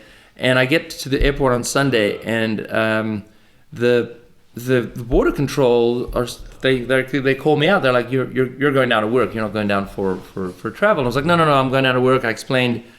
Actually, no, I didn't. I said I'm not going to work because I think that's what I was supposed to say. But the lawyers told me not to say anything. And so they rejected me from the border. Oh. And so I'm supposed to do the presentation with Elon the next morning. And so a friend of mine came to pick me up at the airport and drove me across the border. And we went to the Buffalo border and just said, we're going to go see the David Letterman show. That's hilarious. And the border control guy was like, yeah, go ahead. Wow. That's amazing. I got on the late night flight from Buffalo to San Francisco, and we made the meeting in the morning. So Very good. Yeah, I mean, technically, you were not going down to work because that would have meant you were being paid something. Yeah, I wasn't actually paid anything. Yeah. Technically, we weren't actually. No, you're right. You're not actually breaking the law. We're not breaking the law because we were not being paid anything. Exactly. Yeah. I should have told them that at the border control. But anyway, it was very By work, do frustrating. you mean getting paid for something? No, I'm not doing that. No, yeah, you're right. Exactly. We were not being paid. Exactly. But yeah, so then they approved the deal that Monday, and we started building Zip2. And it wasn't a business model for back in those days. Well, it was kind of like Yelp is like the business model was similar to sort of Yelp, Yeah. but it was at a time when most businesses didn't know what the internet was, and most people didn't have an email address or Yeah, they went online. Explain to them what a website was. The internet was kind of this cool thing. People were using Netscape browser, and I think by the end of it, we got 18,000 businesses to be on our service, paying to be with websites and everything. Yeah. A lot of the things that you can do today, like automatically build websites, we built a lot of those sort of tools to make it easier to build websites, and we had to sell door to door because that was the only way. Did you hire people, or is it just you guys going door to door? No, we had a team by that time because we could hire a team. But I remember talking to a Yellow Pages guy once, and it was amazing. It was the head of the Toronto Star that they owned all the Yellow Pages. The Yellow Pages will never die. Famous last word. He literally, because we went and talked to him to partner. We said we want to partner with you, and let's be one of your partners to put the Yellow Pages online. And he picked up the Yellow Pages, this book, this big thick book that's full of ads, this multi-billion-dollar revenue stream. I mean, these guys were so arrogant and we are the kings of the world, and Seriously. it will never end. He picked up this book and he We're like, threw listen, it at me, and he said, "Do you ever think you're going to replace this?" And I was just literally like, I mean, my head is like, dude, you're already dead. That's hilarious. Reminds me of the anti-Tesla people, Gas cars will never die. Yeah. But I mean, we saw the growth of the internet. We saw the use of the Yellow Pages. We saw even all our competitors and stuff. And no one was using the paper Yellow Pages if you had the choice. Yeah. Yes. Exactly. No one. Yes, that's very true. And so at that point, very few people were on the internet. So it was really a question of is the internet going to succeed, which we were huge believers in, and these guys were not. They didn't even clue in. Yeah, but it was like one phone company after another. We say listen, we'll just put your Yellow Pages online. It's going to cost very little. You'll still own all the content and everything. And they're like, they'll just throw us out of the office. Yeah. No. And how dare you even suggest this? It was extraordinary, and it's been And we're like, okay, I guess we'll just build it. And then But it's been interesting to watch over the years where, like in PayPal, the competitors were not banks, even though that should have been the competitor. No, there were banks that tried to compete. But wasn't it eBay mostly that was sort of the bank? Well, eBay had something called Bull Point. Yeah. But it wasn't exactly like PayPal. Yeah. But generally eBay had an issue with trying to get payment for stuff. Like two people would have to mail checks to each other. Yeah, that's gonna work. If you mail a check and you receive the check, and how do you know the check's real? Then you've got to cash a check and take 2 to 5 days for the money to transfer. So it could take 2 weeks before somebody had confirmed payment, and then they would ship you the item, and so the transaction velocity was very low as a result. If you had instant payment, you could improve transaction velocity dramatically, like a factor of maybe 3 to 5. Yeah, but I've just sort of seen that when an industry is disrupted, you worry about the major players. I mean, we remember when we started Tesla, we were aspiring to be the GM of the 21st century. 4 years later, GM went bankrupt. You're like, oh, okay, we don't need to be GM. We're good. And it's whoever is going to be the main competitors, we don't know yet, but it may not be the entrenched players. It may be not, sort of other companies. And so that happened at Zip2, where we tried our best to partner with the industry because that seemed like the best way to make some money and actually have a revenue model. And we ended up finding the newspapers to be a better partner because they didn't have the Yellow Pages business. And I think they were smarter. Their classifieds business was getting eaten away by Craigslist. Before Craigslist, classifieds was the bread and butter of the newspaper. And of course, anyone who used Craigslist would never use the newspaper. So it was those folks seemed to have a better, at least some of the players had a more vision of the future. And so our business became putting major newspapers, New York Times, to all of the Philadelphia Inquirer, Chicago Tribune, or whatever, all the main players, all the LA Times, everyone. And then we started going internationally, doing the same thing. So if you went on to the New York Times website and you wanted to search for a restaurant, of course they have all these reviews. Or if you wanted to search for a home, then we tied the MLS together with maps and door-to-door directions. So all of these services that we now use and take for granted that use maps and door-to-door directions, we did that all in the 90s to find a business model. Yeah. What made you do PayPal after Zip2? Why didn't you go straight into sustainable energy? Right. So, gotta recall things that are now quite a while. So it would have been 98 when Compaq offered to acquire Zip2, and which I think it was a good thing for them to acquire it because, as I mentioned, the newspapers actually, or the media companies, had too much control over Zip2. So they were not. We had great technology that was not being deployed effectively, and they would just generally be averse to anything that could remotely be competitive with their newspapers. So we're sort of trapped in this situation, but then Compaq came along and bought the company in late '98, and the deal closed early '99. So then, as a result of that, Kim and I had some capital, $20 million or something out of it, and I think the thing that was frustrating to me was that we'd built incredible technology, and it had not been used. It was just sort of it was very disappointing. We put a lot of work into this technology and it just wasn't being used. So I was like, okay, I want to do one more thing on the internet just to show that we can make technology that is, when it's used properly, can be extremely effective. So I thought about what's digital, essentially. What exists in the form of information, and is also not high bandwidth, because in '99 people still mostly had modems. So you couldn't, video was not really feasible in '99. So, but money is low bandwidth and digital, effectively, mostly digital. So it's what can we do to make money work better? And money, in my view, is essentially an information system for labor allocation. So it has no power in and of itself. It's like a database for for guiding people as to what they should do. And so you can think of banks as a set of heterogeneous databases with that are actually not very secure, and certainly the monetary system, the transfer system of checks is very insecure. Still is insecure. So are credit cards, and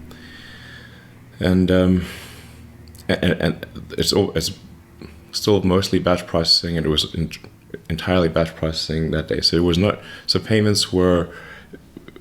Or money was this like heterogeneous, high latency, low security collection of databases. That's what banks are. And so just from an information theory standpoint, this should be something that can be much better if it can be real time, secure, and just very fast. Essentially, it's just one real-time database. So it's like, okay, let's try to build that. So that's what X.com was. And then at the time I also thought what we should try to do is just do all the financial things as well, not just payments. I still think that's really what PayPal should have done, but whatever, it's water under the bridge at this point. And then there was a company that was formed around the same time called Confinity, which was Peter Thiel, Max Levchin, and Luke Nosek, David Sachs, Ken Howery, and a number of others. And at X.com, there's also like Jeremy Stoppelman, and who created Yelp, Roloff Botha, who then went on to run Sequoia and fund YouTube. It was at X.com. So we just had this like two companies with like a crazy amount of talent, X.com and Confinity. And Confinity started as a Palm Pilot cryptography company. Back when you'd communicate via the infrared port of a Palm Pilot. I remember that. Yeah, I had one Palm Pilot. So it was like, so you could basically communicate crypto tokens between Palm Pilots using the infrared port and then reconcile them on a PC. Now, obviously, they evolved to go in the payments direction as well. And we were both in Palo Alto, like literally a block away from each other. I think at one point we were briefly even in the same building. It was, So we were just competing with each other like maniacs. And then we had a coffee on University Avenue, and said, "Hey, why don't we just combine our efforts, or we're just going to bludgeon each other to death here?" So we merged Confinity and X.com, and raised $100 million in the space of 3 weeks in March of 2000. Wow. Yeah, and in April the market went into free fall. Yeah. Oh. So. The 2000. Yeah, and it was like. I remember that. That was insane. I know. And we kind of thought it was going to go into free fall, but we're like, we better get this thing done fast, or we're both going to die. So. X.com was technically the acquirer of Confinity, but it was a 50.1 or 49.9 or something like that, and then there was a lot of drama. There was so much drama at X.com. And the company was called X.com for about a year, and then we changed the company name to the product name. The product was PayPal. But all the incorporation documents and everything is all my incorporation documents. Who came up with the PayPal name? I actually don't know. People call you guys the PayPal mafia now, Thiel wrote that in his book. I don't know who did the PayPal. I was never a huge fan of PayPal as a name. The reason being that I thought it made sense for the company to kind of Broader. Be much broader. Yeah, exactly. I mean, if you limit yourself to payments, then necessarily people want to transfer money out of the system. And as soon as they transfer money out of the system, the efficiency of the database drops dramatically, because now you're in the traditional banking world. So if you just offer all the things that, if you just basically address all the reasons why people are taking money out of the PayPal system, so you have to provide them with checks so that you have a bridge to the legacy transaction system. You got to provide them with a debit card, provide them with the ability to get a loan and that kind of thing. But these are all ancillary to accelerating the velocity and accuracy and security of payments. Then if basically PayPal would be where all the money is. It would just suck all the money out of the banks, and the banks would go away. Yeah.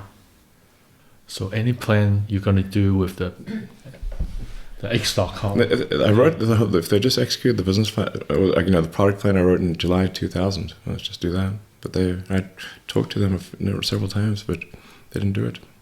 So why did you and PayPal kind of part ways? What was really the drama that led to that, separation ultimately?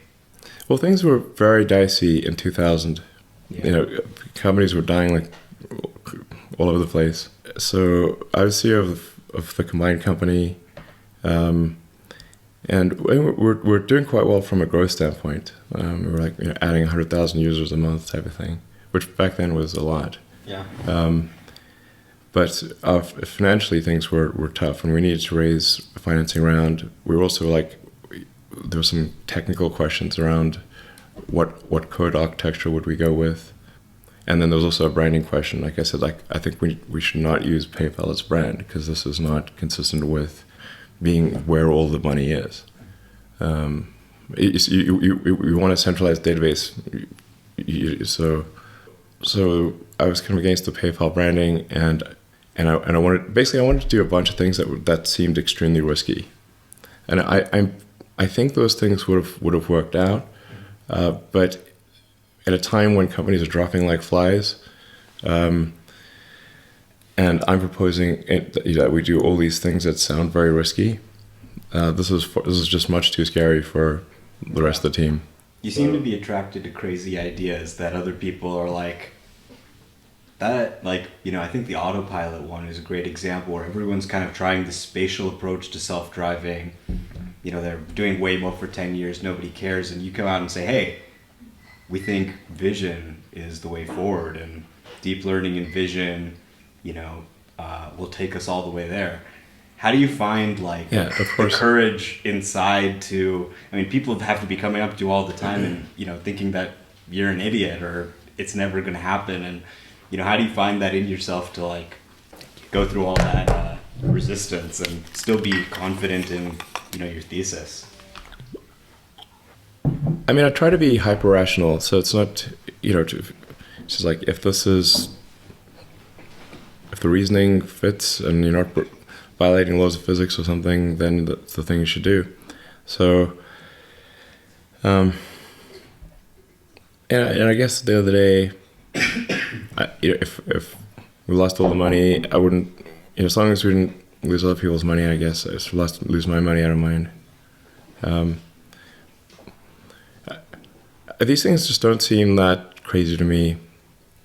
So, I think if PayPal had executed the plan that I wanted to execute on, I think it would probably be the most valuable company in the world. Yeah. It would be called X, but it would be the most valuable company in the world. On the other hand, now that's not all good though. On the other hand, then a lot of super talented people would have stayed, and because PayPal got acquired by eBay not long after, there was the PayPal coup at the end of 2000. 18 months later, it was acquired by eBay. So, and then, but if you think of the companies that came out of PayPal, the so-called PayPal mafia, YouTube, those Steve and Chad created YouTube, Jerry Stubman created Yelp, Peter created Palantir and a bunch of other things. There's David Sachs created his company, and Reid Hoffman created LinkedIn. Wow. It's almost like all that market cap still exists, but now it's allocated on all these other tech companies instead of X.com. Yeah. So in retrospect, I don't know. Sometimes it's maybe a good thing that X wasn't, or PayPal didn't achieve those things, because all these other companies would have at least been delayed, or may not have existed. There's definitely been kind of a resurgence in interest as we get into kind of cryptographic, money and Bitcoin and all that, of interest in this idea, And it's interesting, software hasn't eaten the banking industry yet. Software's eaten a lot of industries. There's some that it just hasn't. And banking's still there, Stripe's eating them slowly, but they're doing a pretty good job. The banks are in trouble if it's not Stripe, it'll be somebody else. And you love code, but you don't seem to be as bullish on Bitcoin. Do you have could you break down why? Because you're talking about this big database that's more secure for faster transactions. It seems like Bitcoin's hitting at least some of those. I'm neither here nor there on Bitcoin. Yeah. What did you think when you read Satoshi's white paper for the first time? Were you like, oh, it's pretty interesting? Or that was pretty clever. It's just the things. Yeah. This always gets the crypto people angry, but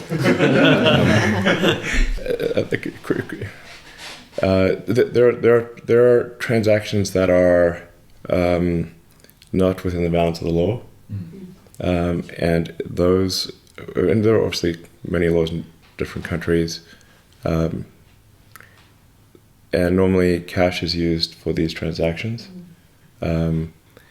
but in order for illegal transactions to occur, the cash must also be used for legal transactions. You need an illegal to legal bridge. That's where crypto comes in. So is it kind of the dark net stuff? It can't be entirely dark, because otherwise how do you buy normal stuff? And cash these days is used just much rarer. It's hard. It's increasingly difficult to use cash. Some places you can't use cash at all. Yeah. So there's a forcing function for transactions that are illegal, quasi-legal, and in some cases legal. But it's got to have some. It's got to be both legal and illegal. It doesn't count otherwise. Otherwise, you simply it can't just be transactions within an illegal economy. Because how do you buy food in a house or something? You must have a legal to illegal bridge. So where I see crypto as is effectively as a replacement for cash, but not as a replacement as a primary. Not as I do not see crypto being the primary database. So now this is sometimes taken being I'm being judgmental about crypto, and it's actually, I think there's a lot of things that are illegal that shouldn't be illegal. But so it's not as though I think that sometimes governments just have too many laws about that. They shouldn't have so many things that are illegal. Didn't you say on Mars there'd be less laws? Hopefully. Yeah. Do you also propose a direct democracy on Mars? I think probably that's the best. Probably it's the best thing. Mars technocracy. The Mars technocracy. Yes.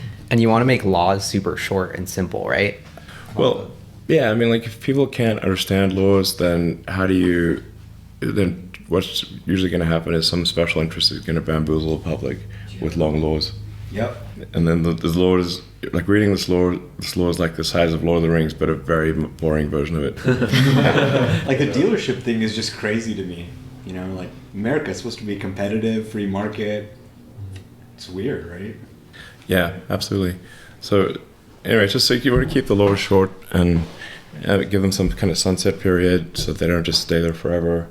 Otherwise, just accumulate over time and just eventually it'll be unwieldy.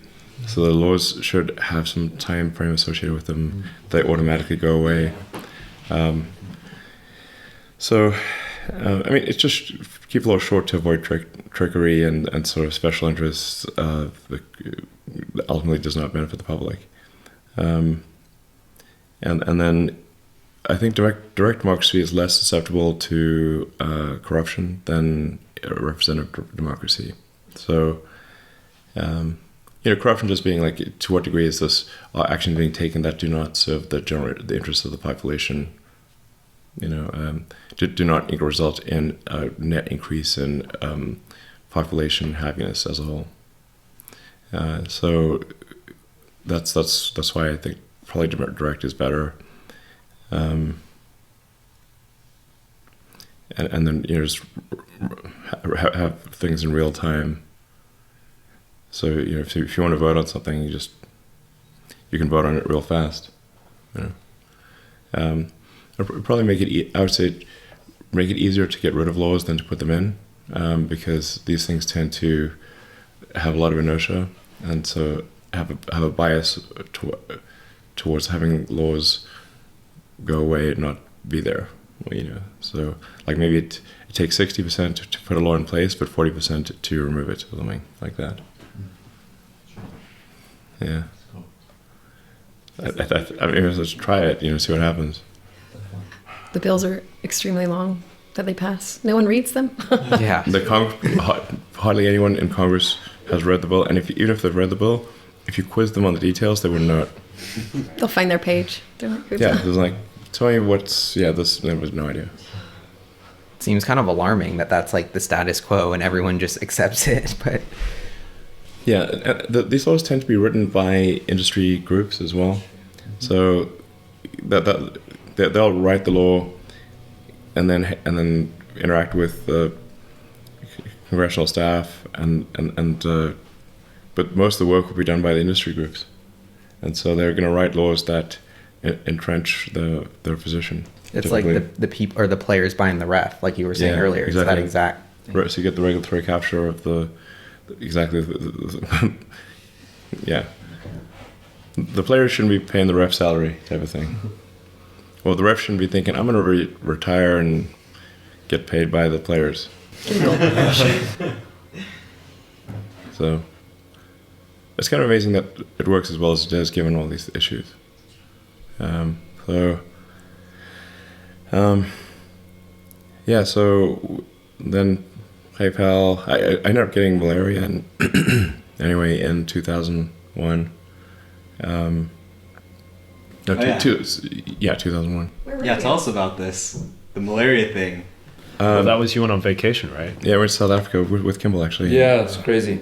And then came back and had like a near-death case of malaria. Yeah, we grew up in South Africa. We'd go to the bushveld all the time, to the what you guys call safari, and you just had a house in the bush. So you used to go there every few weeks or so. I don't think we ever took malaria tablets.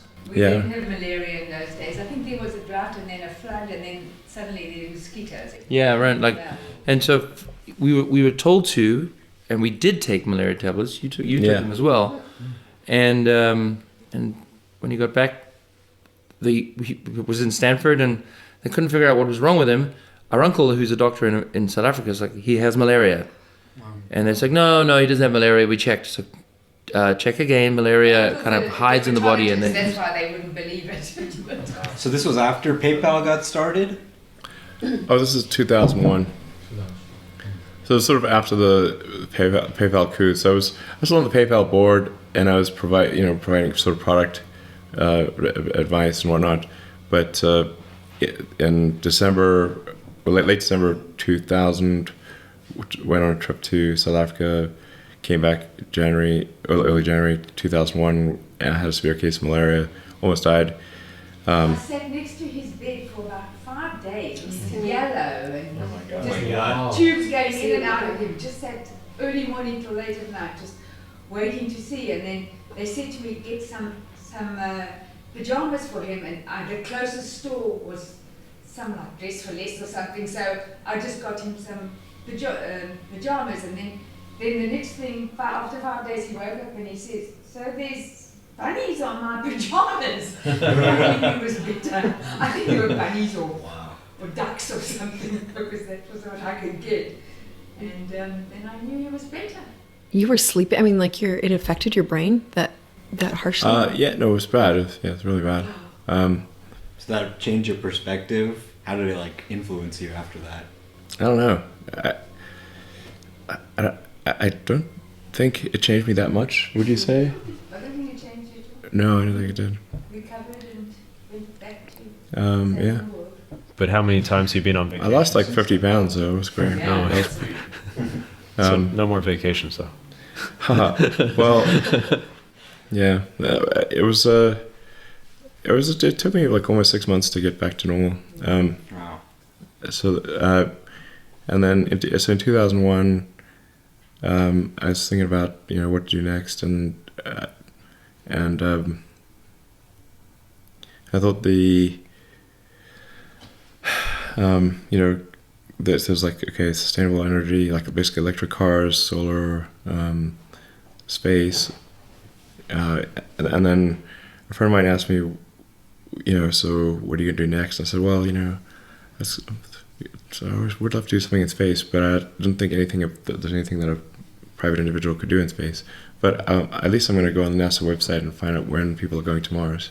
And I go on the NASA website, and it's nowhere to be found. And so I was like, well, this is pretty weird. And then I discovered that it was actually a NASA policy not to talk about it. Really? Yeah, at the time. Why was that, do you think? What I was told is that when George Bush the First when he was elected, he said he asked NASA to put together a plan to send people to Mars in 90 days. They came back with a plan, and it was $500 billion. And it says, well, this is like political suicide. So then after that, talk of manned missions to Mars were banned. That's what I sold. Yeah. So anyway, so it's like, well, maybe there's something that can be done here to get the public excited about going to Mars. And if I get the public excited, then they will vote NASA to have more funding. And so the original idea for SpaceX was just to have a philanthropic mission to Mars. Yeah, actually, just started as a graphic of a pot plant. Just need to get the pot plant to Mars. It was like an inspiration. Sure. Just as a way to prove to the world that it could be done. Yeah. So the mission was called Mars Oasis. It was seeds and dehydrated nutrient gel that would hydrate upon landing. You get this great picture of green plants on a red background. Be like the first sort of life as we know it on Mars, and you can also learn a lot about what does it take to keep plants alive and have a little miniature greenhouse on surface of Mars. So that's what I initially pursued as like a way to basically increase NASA's budget. It wasn't let's create a space company. It was how do we get NASA's budget increased so we can go send people to Mars. And I was trying to figure out how to get this thing launched, and the rockets, the European and US rockets were too expensive, and I couldn't afford them. So I went to Russia to try to buy some ICBMs in 2001, literally. And they kept raising the price on me, and it was being quite difficult. And I said, I could afford to pay $9 million for an ICBM, but not 20, because I figured we need to do 2 of these missions, because odds are good that one would fail, and then it could have a negative impact potentially. So that was pretty weird, being in Moscow trying to buy ICBMs in 2001. That's amazing. How do you negotiate to buy an ICBM? Yeah, I call up the military and say, well, they got to they got to get rid of these things anyway because of the arms reduction treaties. So it's like, if you're going to throw it away, I'll take it off your hands. They have to. It was like SS-18 Dnepr. It was the biggest nuclear missile in the Russian fleet, and but anyway, they're gonna decommission these things. So why not just sell me them instead? and then every time I talk to them, the price would go up, and I'm like, this is not good. Because so even if once we do a deal, I'm probably going to get shafted afterwards too. And this is the pre-deal shafting. It's like what's going to be after, or it's after I've given the money, then it's not going to be good. So, and then I started looking into it as like why rockets cost so much, and so there's nothing fundamental about why they should cost so much. If you add up the materials, and say it's not like the raw materials cost that much. You really just need to figure out a smart way to get the materials in that shape, and then we need to make rockets reusable. So, like any form of transport, if it's not reusable, it's extremely expensive. Mm-hmm. If cars were single use, and you need a round trip, if you bought a car for $20,000, then your round trip will cost you $40,000. That's true. No, it's crazy. So the same thing's true for aircraft and boats and rockets and everything. So the rockets were expensive even as expendable things, but then they were also not reusable. So there's no way we're going to have a city on Mars unless we can have reusable, low-cost, reliable rockets. That's fundamentally the issue.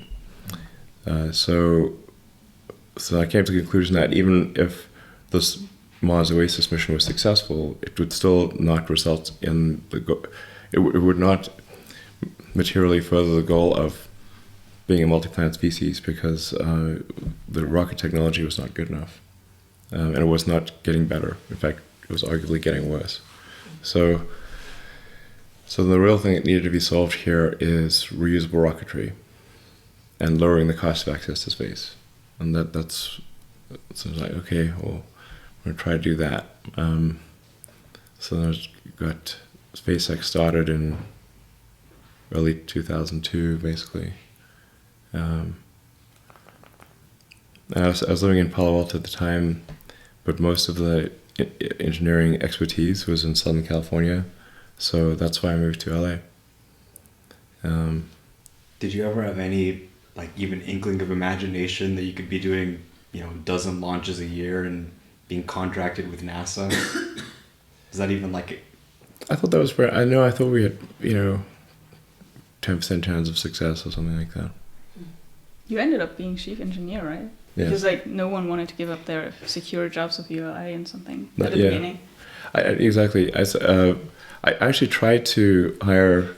Basically, there'd been a number of attempts at doing a sort of a private rocket company or commercial rocket company, and they're all failed effectively, and that's to the degree that it was like a joke in the aerospace industry. Like, how do you make a large fortune in the rocket? Start with a. Yeah, how do you make a small fortune in the rocket industry? Start with a large one. Pretty soon it's going to be small. Business. Yeah, they told me that joke so many times. I would just jump to the punchline, it was very hard to recruit people because I had not built any physical hardware before. And I kept being called internet guy. For the longest time, for ages. Finally, I made for the first 10 years they calling me internet guy, or basically internet entrepreneur / fool. He's trying to start a rocket company. What an idiot! That was generally how it went. So it was quite hard to recruit people, and especially if somebody's got like a secure job at Boeing or Lockheed or something like that. Then trying to recruit them to be, chief engineer of a solid rocket company was hopeless. So basically, nobody who was good was willing to join, and there was no point in hiring somebody who wasn't good. So I ended up being chief engineer, which is, So the first 3 launches failed, and probably if I'd been better, then we would have gotten to orbit sooner. So it took me a while to learn all these things. So From books or? books and talking to people. Did you go to Utah and talk to anybody, like at ATK Orbital?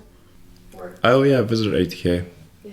Orbital is my follow-up Dallas, there. Virginia. Yeah. So yeah, I visited ATK, visited Orbital. And Orbital had a success with the solid rocket based Pegasus, but they'd also gotten like an 8 launch deal from DARPA. So like, okay, if you're starting off with basically an 8 launch deal from DARPA, that's a good situation. We did not have a launch deal from anyone. And Pegasus is there's some clever engineering with Pegasus, but fundamentally, I think launching rockets from planes is not sensible. Yeah. It sounds like it would be a good idea, but it's not. And then even Orbital went away from doing that with as soon as you get past a certain size, they went to ground launch. Yeah, I was reading somewhere that ATK, Morton Thiekal, they were doing snowcats, they were doing ski lifts, and they sold that to the man who made the DeLorean. Really? Yeah. I just read that in their Wikipedia. I'm like, oh, that's fascinating way to come around. So, yeah. Right, so we got SpaceX going. And that was very difficult. We got the Falcon 1 rocket built.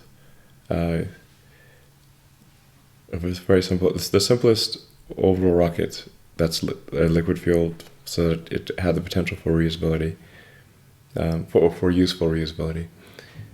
And then we had 3 failures. Finally got to orbit at the end of 2008. So That was incredible. Going down to Kwajalein and watching. yeah, you wrote it like a blog for a while. Yeah, I actually still have it up there. It's still, and it's an old blogging platform that Google still keeps alive. It's called quajrockets.blogspot.com. I think it's going to get a lot of traffic soon. Yeah, totally. Send it. Check it out. It's all there. It's photos and photos of there was one photo of Elon picking up a satellite. We launched the rocket and the rocket exploded, which was very, very, very sad. Everyone's super sad. People were like pouring their heart and soul into the rocket. And the satellite was, I think, a U.S. Navy or Air Force Academy. Air Force Academy, and it was thrown out of the rocket and fell through the roof of the hangar. This is like where you really think. A hangar, exactly. It's like a stand-up tent. And small tool shed. Yeah. Wasn't supposed to do that. Like the size, maybe the size of this room. The rocket it had. This is the first launch failure, so it had there's a cracked aluminum B nut on that cracked during liftoff and created there was an engine fire. This wouldn't have been the end of the world, but there was one of the helium lines was steel mesh overwrapped with a Kevlar sleeve, and it melted the sleeve. And so we lost pressure, pneumatic pressure, which caused the engine valves to close.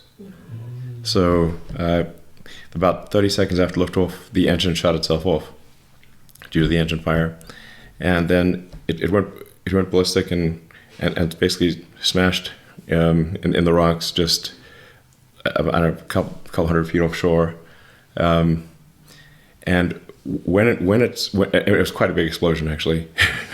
In that explosion, the satellite, which was in a fairing, went through the fairing on a ballistic arc back onto the island, smashed through the tool shed roof and onto the floor in a pretty reasonable condition. Like it wasn't totally gnarled. Reuse it? So we gave them back their satellite. So like, we didn't lose your satellite. It may need some repair. But it was so improbable that the satellite would come back. We had a couple more failures after that. 2008 was a particularly difficult year because we had the third failure in 2008. The Tesla financing round collapsed. Oh, it was such a nightmare. And I got divorced, and it was just I think 2008 was Bad year. really, really bad. yes. It was a bad year. Yeah, I don't think anyone could. I think 2018. I think 2018 was worse. What's up with 8? Well, with the Model 3 ramp, right? Oh, there were so many things that happened in 2018. So much drama, it's insane. Yeah. So, yeah. Sorry, so we're in 2002 starting SpaceX. Moved down to LA. And it was pretty fun in the beginning. Like generally, startups are pretty fun in the beginning, and then you go through the, chasm of doom. Chasm of doom. Yeah, Trough of sorrow. trough of sorrow. Exactly. It's rough. Despair. Yeah, it's usually always like everyone's like super optimistic and excited for first year or so, and then things start to go awry, and there's usually many years of grief before this finally day dawns. So it's like 2002, and then about in 2003 is when Rosen and JB Strawell called me up and said, "Hey, we want to have lunch." I want to say Harold Rosen. I think that's his name. But he weirdly had he was a pioneer in space technology and electric vehicles, which is odd crossover. And he'd done something called Rosen Motors, which is like sort of an electric vehicle company, and but he'd also been pioneer in geostationary satellites. So he called me up and said, "Hey, let's have lunch." So we had like lunch at like Smith and Wollensky or something in El Segundo, where SpaceX started, and so Strawell and Rosen were talking about space stuff, and then started talking about electric cars, and I said, "Oh yeah, so I was going to be working on electric car technology at Stanford," and then JB said, we should take a drive in the T0 from AC Propulsion, and I was like, yeah, because the timing is like lithium-ion batteries was really like the critical breakthrough needed for compelling electric cars, and so I was like, okay, I'll go try out their T0, which had specs similar to what we eventually brought to market as the Tesla Roadster. So then so I got a ride in the T0, and then I tried to convince Alec Oconee and Tom Gage to commercialize the T0. Now the T0, and there's like lots of stuff online about it. It didn't have doors or a roof, so clearly you need to add those things, or any safety systems, and it was very unreliable because it was just like sort of a proof of concept, basically. I heard it was basically like hand assembled. You guys really had trouble scaling it. No, it literally didn't have doors or a roof, or any airbags, or an effective cooling system for the battery, and it was not safe, and it was very unreliable. It would break down. It needed to be babied by an engineer, or you couldn't use it. So, but nonetheless, it did get like 0 to 60, I think, under 4 seconds, 250-mile range. It was enough to convince you that it was possible. I knew it was possible because if you go from energy density of lead acid to lithium ion, you've got about a 4x energy density improvement. So if you've got say a 60-mile range with lead acid, you're going to have about a 250-mile range with lithium ion with the same weight.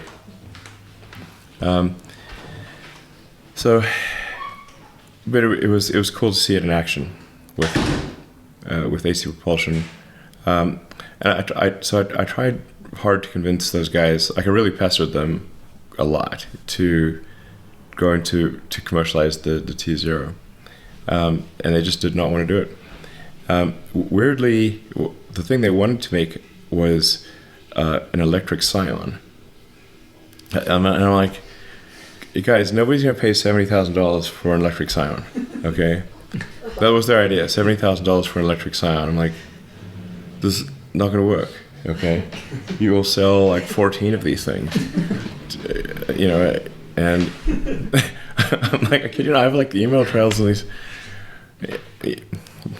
Yeah, I mean, I think they're still around. So, in fact, but I even say, listen, even though I think this is the dumbest idea ever, I will fund 1/10 of it. If you can find 9 other people, and then I think the only other person they could find who would do it was Sergey Brin. So it's like, okay, Sergey and I are the only ones willing to do this, I think, and so they didn't actually get it off the ground. But and I said it's gonna fail, but at least it's something. And so then eventually I said, I'm like, listen, if you guys are not going to commercialize the T0, do you mind if I do it? And they're like, no, yeah, that'll be totally fine. Like, okay. So then I was it's like, okay, so I'm go do this with JV, and we'll go create a commercial version of the T0, and then Gage and Kokoni said, well, you know, there's some other people who also want to do it. Do you want to maybe team up with them? He said there were 2 other groups that wanted to do it, and I was like, okay, sure, you know, maybe this is a way that I can have my cake and eat it too, you know. Famous last word. Never works out. God damn! Try to have your cake and eat it too, doesn't it? This one's gonna be easy. No, I mean, well,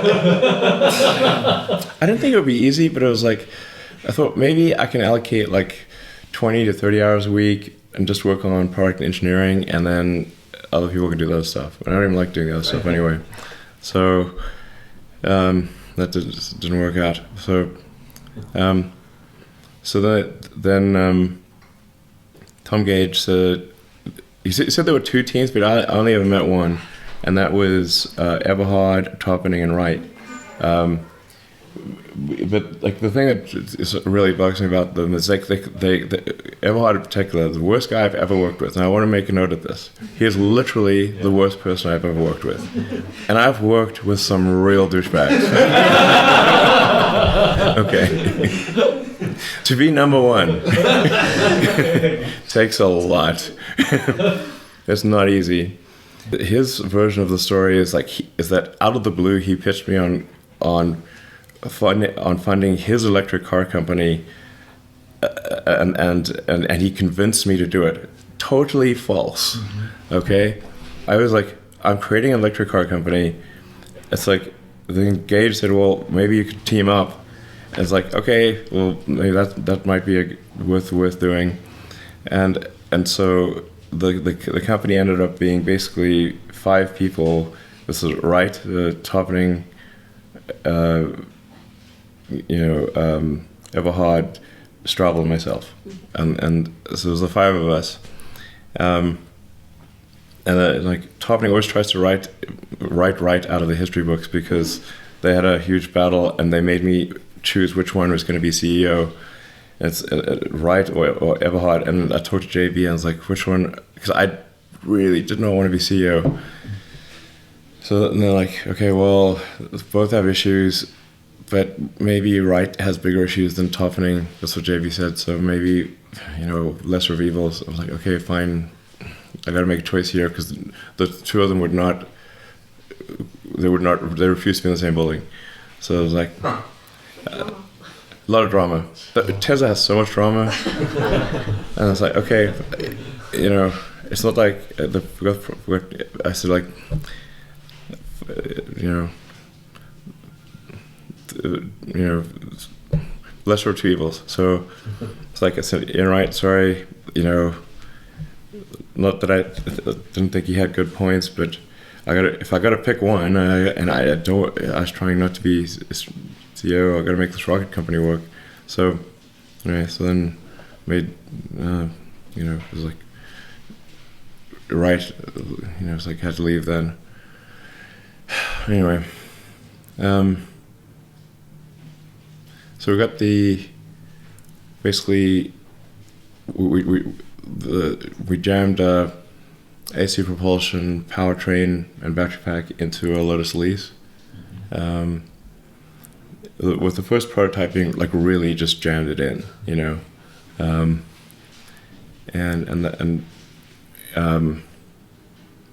in retrospect, this was not a good idea, because the car ended up weighing like 60% more than an Elise or on that order, and we didn't have enough volume to put the battery pack, and we had to we invalidated all of the crash tests because the weight distribution was different. It was heavier, so none of the crash tests were valid anymore. We had to redo the airbags. The air conditioner ran off a belt fan, so we didn't have a belt fan, so we had to have a new air conditioning system, so we had to change the HVAC system, and so basically in the end only about like I think 6 or 7% of the parts ended up being in common with an Elise.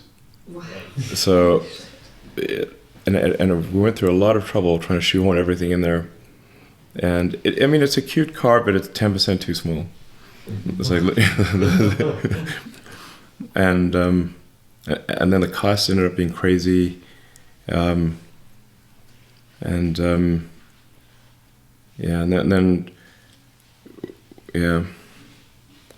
there was an audit of the costs of the production cost of the Roadster by one of the investors that joined in 2007, and then they called me up and said, hey, the numbers that Martin is telling you, that everyone's telling you about the Roadster are totally false. Oh boy.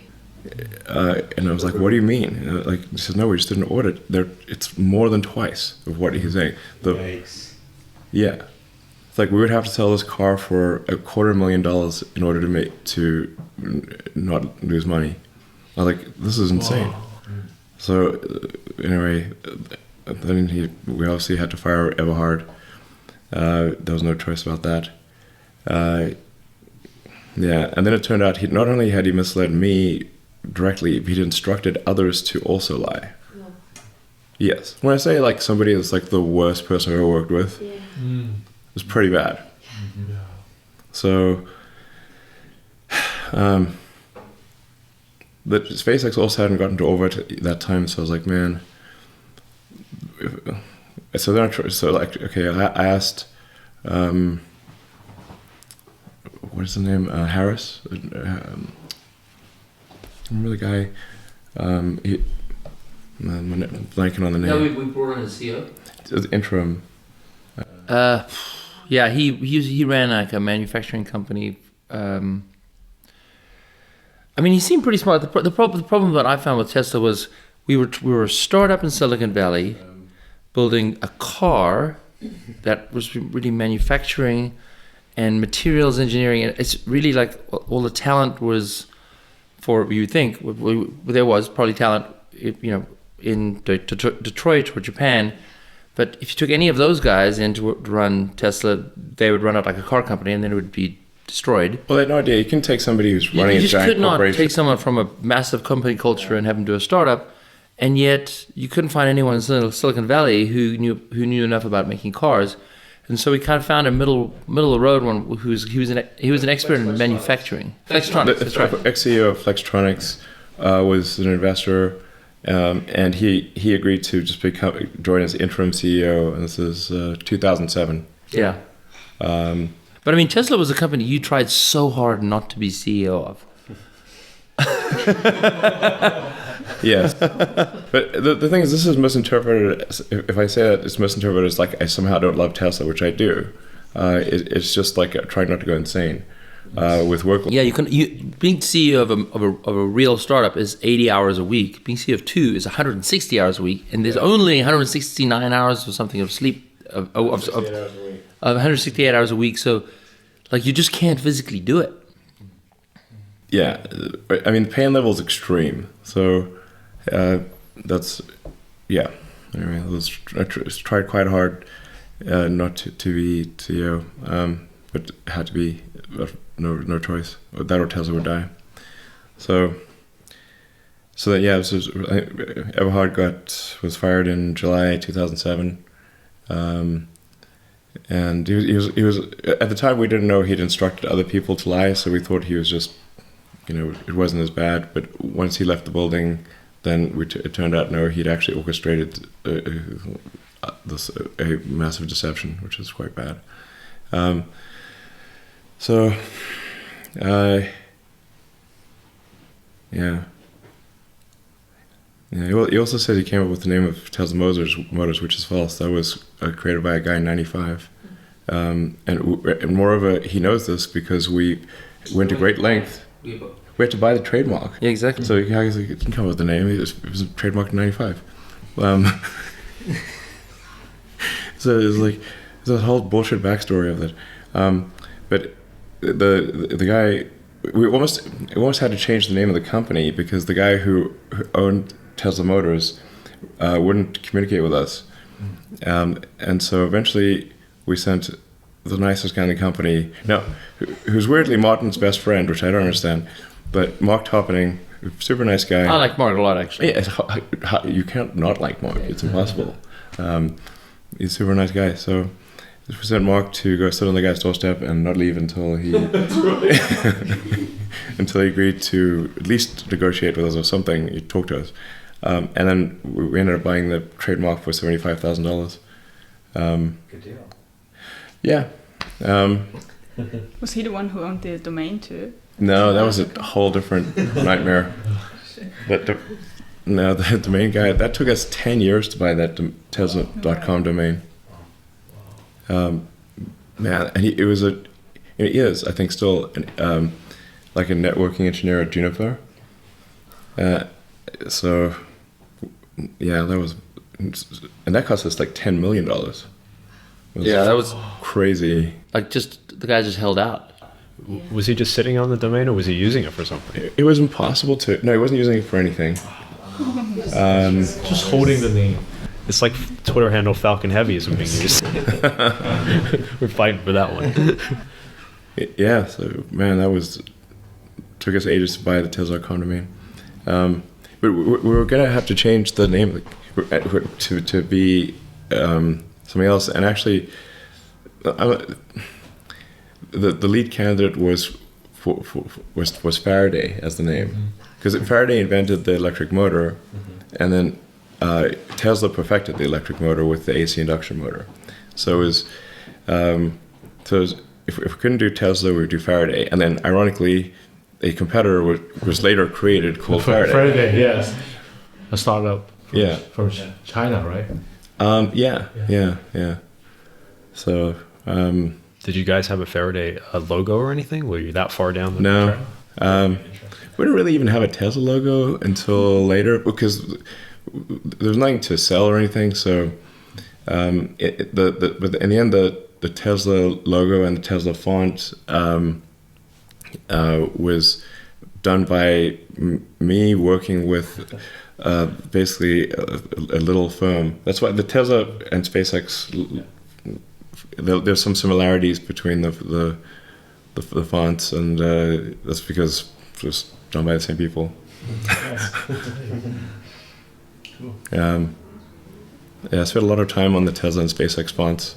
Get the little things. That's cool. You want to eat now? Yeah, sure. Excellent. I think it's all in the kitchen. All right. Awesome.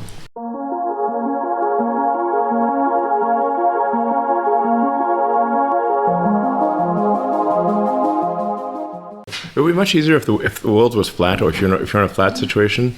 As soon as things are not flat, and you've got the world is like, it has undulations and curves, and then the car can be at any kind of angle, and then if you accelerate or brake, it's actually going to tip a little bit. Yeah, you've got sort of pitch and yaw compensation. That's where it gets really tricky. Yeah, I mean, they're doing just amazing work. It literally just blows my mind every time, like, there's an update. Like, you think it's like, wow, I can't believe it's this good. And then it just gets better. Like the big one was the faster lane changes. Like as you push the turn signals, like immediately. It's really awesome. That's so satisfying. Yeah, And, love you know, that. I was kind of just like before. I was like, okay, it's not that good, but it feels good because like I can't believe a computer's doing this. Then we got the faster ones, and I was like, oh my god, it was so bad before. Like, you know. Yeah. I mean, it'll be able to just do crazy maneuvers like a high-speed chase technically, because it's you don't always want to bias the thing to be conservative in the actions that it takes. Yeah.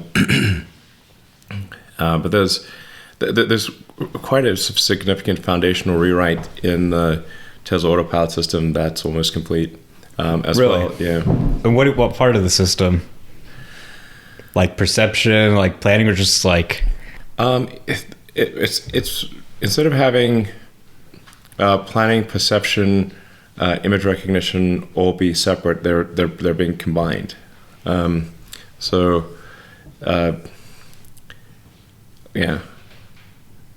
I don't even understand what that means. Effectively, like the sort of neural net is absorbing more and more of the problem. Right. Beyond simply if you see an image, is this a car or not, or what, you know? It's kind of what do you do from that? 3D labeling is the next big thing, where the car can go through a scene with 8 cameras and kind of paint a path, and then you can label the path in 3D. This is probably 2 or 3 order of magnitude improvement in labeling efficiency and labeling accuracy. You know, 2 or 3 orders of improvement in labeling efficiency and significant improvement in labeling accuracy, as opposed to having to label individual frames from 8 cameras at 36 frames a second. You just drive through the scene, rebuild that scene as a 3D thing with. It's like there might be 1,000 frames that were used to create that scene, and then you can label them all at once. Is that related to the Dojo thing you mentioned at the Autonomy Day? No, Dojo is for training the neural net. That's like when you're trying to build the neural net that you ship into the car, Dojo speeds that up by hardware accelerating it. Yeah, exactly. Are you guys, is that up and running yet, or? No, it might be. We might have the first one at the end of this year. But next year, I think it's very likely next year, maybe this year. But it's essentially meant to absorb massive amounts of video input, and then train against vast amounts of data, so that it can be used in the inference engine in the car. It's just like a human, really. It's like how long does it take you to learn a subject versus do a subject? You know, it's like hard to learn, say, calculus.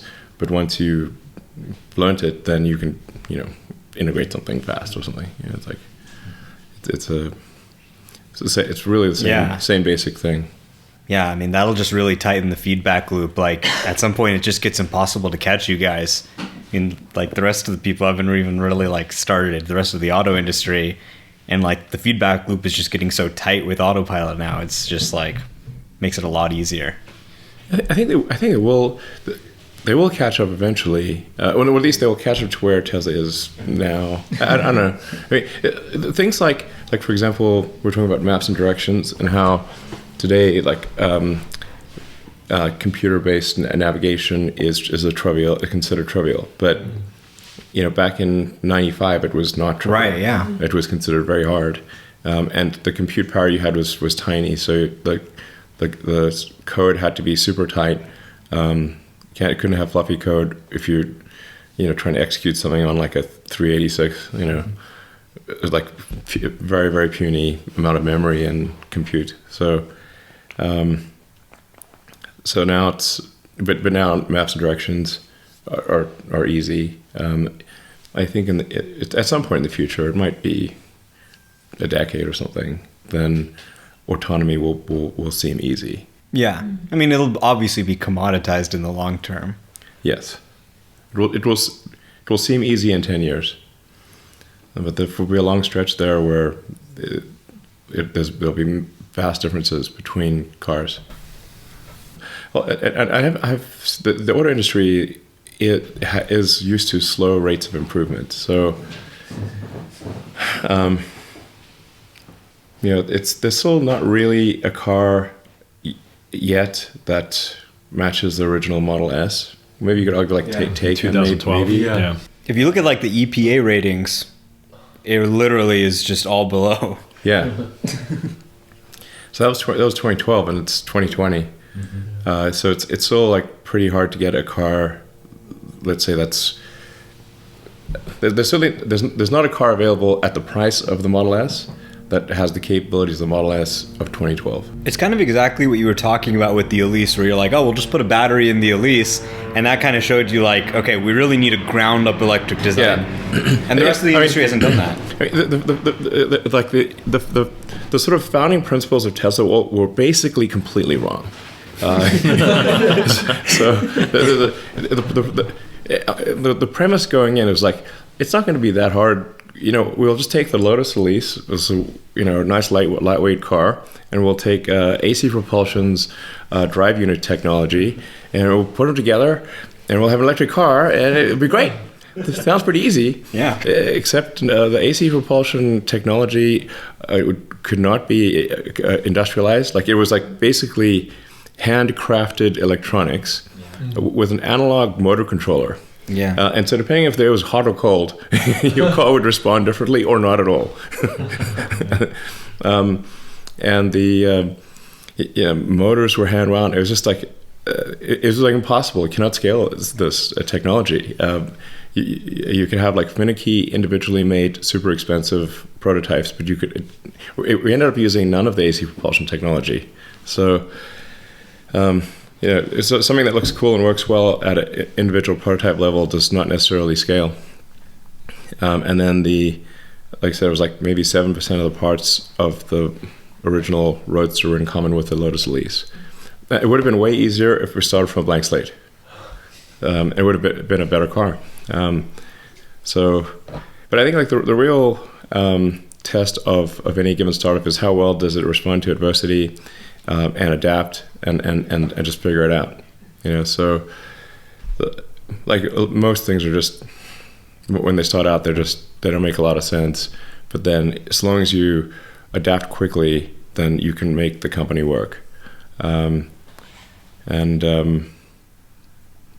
you say like sort of Confinity, doing Palm Pilot tokens with an infrared port made no sense, but they adapted quickly to online payments. That was key. At X.com was originally going to bite off way more than it could chew by trying to do all the banking services, and then also focused on payments. It's like, if we do all these banking things, we're going to need a banking license. The banking license is going to slow us down. We're just focused on payments, so we can just get a payment, license from the state, and it's just like $50 or something. You can be a money transmitter, literally. And so you just got to adapt quickly. You kind of need to be naive, though. If you had known as much about manufacturing, you might not have done it. Yeah. It would have been difficult to. I guess if you know the outcome's going to be good in the end, sure. It sort of depends on how much foreknowledge do you have about it. Manufacturing is insanely difficult. It's underappreciated in its difficulty. Yeah, no, that's totally true. Yeah. Even making the Roadster, which we only like peak made about 600 Roadsters in a year, but call it like 10 a week or something like that. 10 or 12 a week. So if 2 got made in a day, that was a big day. And Tesla's making over 1,000 cars a day now. What I find amazing is from start to finish, a car is made in 48 hours. Yeah, depending on what counts, start to finish. Yeah, it depends. But you can see the rolled aluminum in one section of the factory, and you can see the cars coming out the other end, and it really is astounding. And cars have been built for a long time, but this is just astounding. It's still, when you don't appreciate when you're driving a car how much goes into the level of detail, the 10,000 parts that come together, the shaping of everything. 10,000 unique parts. Unique parts. Wow. But the pack alone is several thousand cells. And it all comes together with people that are skilled, but skills are changing as things become a little bit. There's more autonomy, but it's not autonomy is not perfect. So you do need to have a lot of people there, and these cars have to be perfect. I mean, it's given how much complexity there is in a car, it's remarkable that they cost as little as they do. There's so much that's in a car. So what sort of processes did you remove, like, first principles type approach from the Elise to like the Model S? Like, was it a massive jump there? Yeah, I mean, it's gigantic. Tesla had never made a car, made a full car before. Lotus made the non-powertrain portion of the Roadster, and then Tesla built the battery pack, motor, power electronics, charger, and then put it all together at the end. And the final assembly was actually at an old Ford dealership in Menlo Park. That was you can see some of the stuff in Revenge of the Electric Car. Yeah, I've seen Great movie. Yeah, it's great. It just gives you crazy perspective to look back on it. Crazy. We need a third one. Yeah, I mean, the idea of having a car assembly tiny plant in Menlo Park of all places, and that was just because we managed to sublease the Ford dealership closed down, and we managed to get it like this deal from Stanford, because the Stanford was going to redevelop it, and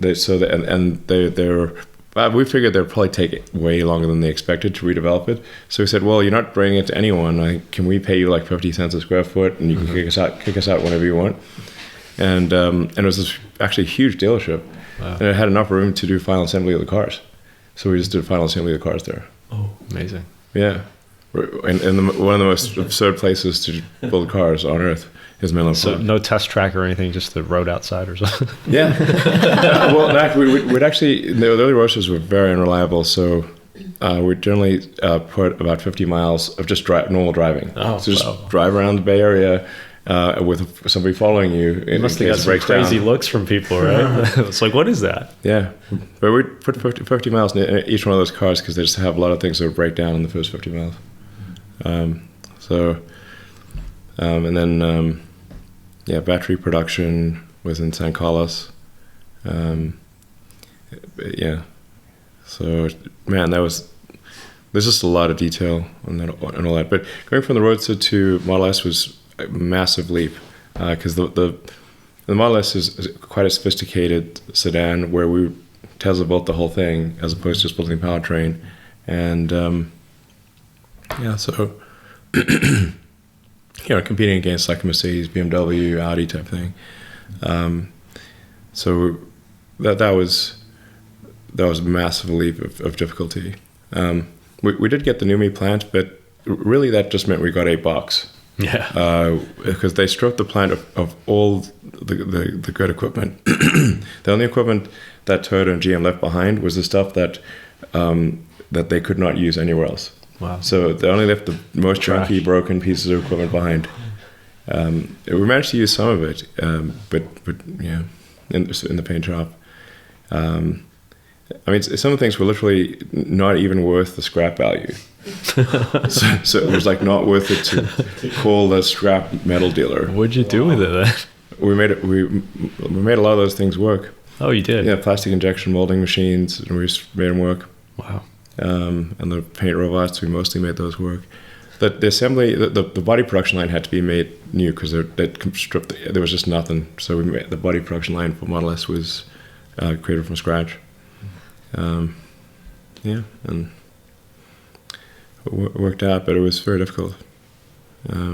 It was also in the beginning, the top suppliers would not work with us, or we would get like their D team, because like who wants, you know, if they got all these customers, like they got, you know, the big car companies, they got like Toyota, or they got, you know, Audi, BMW, Ford as customers, and a startup who. Now you're in the supplier's position. Which team are you going to assign to the startup that everyone says is going bankrupt? You're going to assign the interns and rejects. Okay, it's not going to be your top team. We have the same thing with our Your top team's going to go to like Toyota. You know, your big customers, the top team. So we would get the worst team usually at the supplier company if the supplier would even work with us. You think that influenced you to vertically integrate more? No, it's vertically integrate or die. Makes sense. Yeah. We tried outsourcing. The battery production originally was going to be made at this place that made, I think, barbecue grills in Thailand. I read the story. Yeah, and I was like, man, they have no idea how to make a battery. And I was like, this is crazy. We're moving it to back to our headquarters in St. Carlos. And we're just going to make it here. Because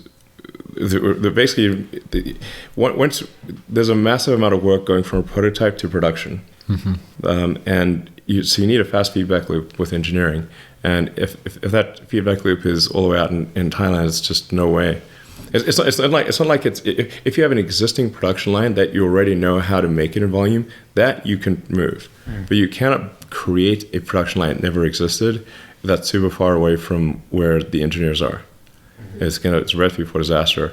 And also the cells were coming from Japan. So they go from Japan, they go to Thailand, they go through customs, they'd be waiting, and then they'd be going to a battery pack. Then that battery pack would be sent to England. Then Lotus. These are all things that got changed. But the supply chain, like let's say there'd been a problem with the cells, you'd only if the supply chain was so long that you'd only find out that it didn't work 5 months later. Yikes. Yeah, and then you have 5 months of scrap inventory. So this is a recipe for a disaster. So that got moved to San Carlos. Cells shipped directly to San Carlos. Put it in a module. Figure out why the module's not working. Fix it. Put it into a pack. Like the original reason why the Roadster battery pack had, I think it was like 16 sort of blades. Was modules. If one of them didn't work, you could pull it out and put another one in. Because that happened. So you don't really need modules in my view. You should just go from cells to pack at this point. But it was a very difficult thing going from Roadster to Model S. The fact that like the Model 3 still has modules is kind of vestigial. It's vestigial. Yeah. Because the modules in the Model 3 are not actually interchangeable, so there's no point in having modules really. We should just have a pack. Was that done to just save cost then, or some other reason? It started off because it's not a sensible reason. The reason that there were cells, modules, and pack goes back to the early Roadster days where we'd make a module, that module would have problems, and so then you could swap out a module. It's like a server rack. The idea was like, you know, if you have a bunch of servers in a server room and one of the servers flakes out, you can just pull it out and put another one in. So without having to replace, so you could replace a small fraction of the pack instead of the whole pack. Then that concept just carried forward into Model S, X, and 3, but without the original logic no longer exists because the modules are not interchangeable. Yeah. You can't just swap out a module.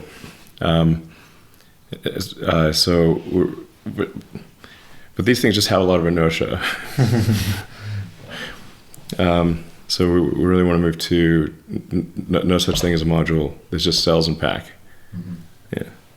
Yeah, because I mean, initially they had the battery swap facility right at Harris Range. Yes.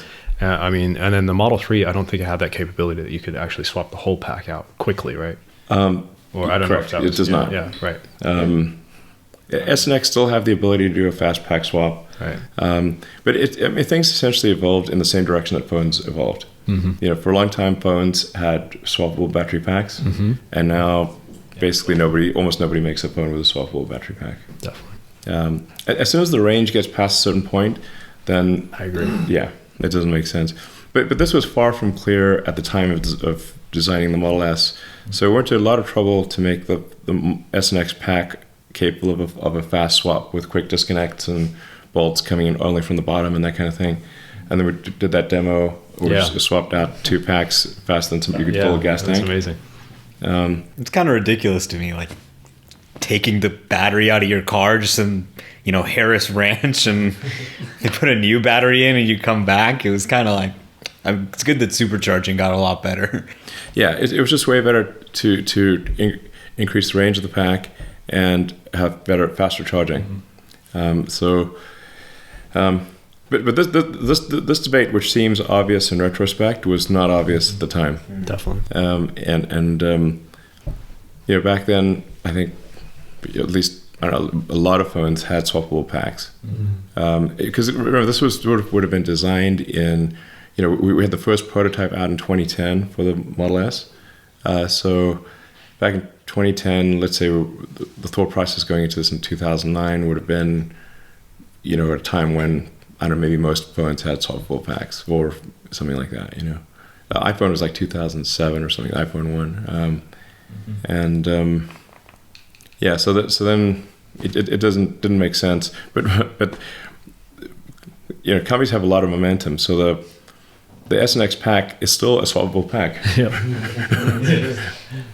It's like it was like too much trouble to change the design. And Model 3 still has modules, even though it shouldn't have modules. And to some degree, like what you'll see in any given product is that the errors in the structure of an organization will manifest themselves in the product.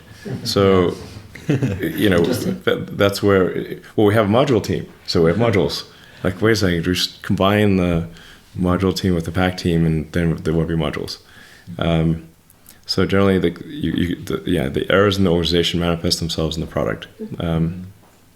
You can see where the organizational boundaries are, and then you'll often get like a box in a box. So it's like, wait, why does this thing have 2 boxes? Well, because this team wanted to have an enclosure, and this team wanted to have an enclosure. And so they have an enclosure on an enclosure. This is still the case with it's like, what a silly thing, but that's actually the case with the Model 3. Model 3 battery pack has a top enclosure, and the car also has an underbody. Yep. What's the point of that? That doesn't make any sense. Because the pack team wanted to have an enclosed battery pack, and the body team wanted to have an enclosed body. Yeah, it makes sense. But you don't need 2. Oh. So, yeah. Awesome. So this is all this, and putting the top cover on the battery pack is a big pain in the neck. So it adds mass and cost and stuff. So that should definitely go away in the future. Lots of brackets on brackets, that kind of thing. So you survived the production hell of the Model 3, which was pretty intense. I mean, that was like stupendously difficult. And I mean, I think it's sort of Tesla. I don't know if this is accurate or not, but I think it might be accurate. Is the first car company to reach volume production, I think in 80 or 90 years or something like that in the US. That's wow. Yeah, and it's a harder time to do it for sure. Yeah. The complexity of like what people the regulatory requirements and the minimum expectations for a car at this point are dramatically more than they were 80 or 90 years ago. And the place you chose to do it too. Yeah. So it was a super difficult one. I mean, there's lots of car company startups, but doing the prototype is the easy part. Building the production system is 100 times harder. Yeah. So, I mean, that's where you see the things fail. There've been over the course of the last century probably thousands of car company startups, most of which people have never heard about. Occasionally they'll hear about something like a DeLorean or a Tucker. Most of them there's not even a footnote, and it's because of the difficulty of production. And here's a real important point that is not well appreciated. This is a point that should be advanced by short sellers, but I've not seen it. I've not seen it articulated, but it should be. The incumbent car companies make most of their money from selling spare parts to their existing fleet at high margins, and they'll sell the new cars either at de facto zero margin or even at a loss. It's kind of like printers and cartridges or razors and blades. You sell the razor at a loss, sell the razor at a profit, sell a printer at a loss, sell a cartridge at a profit, or video game consoles. The actual cost of, say, an Xbox is $600, but you can buy it for $300 or $400 because they make it up in the games that are bought. Yeah. So so if you're a new company, you do not have a fleet. So you have no fleet with which to subsidize the sale of your new cars. This is the primary reason there has not been a successful car company startup in the United States. This is the primary reason. Because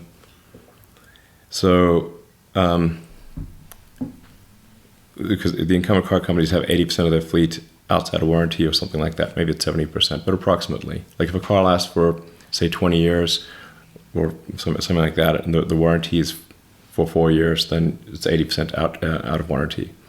So even if they stopped selling new cars, they would still, their profit would increase. So, according to Edmunds, dealerships make 20% of their revenue, but 50% of their profits on service. Yeah, exactly.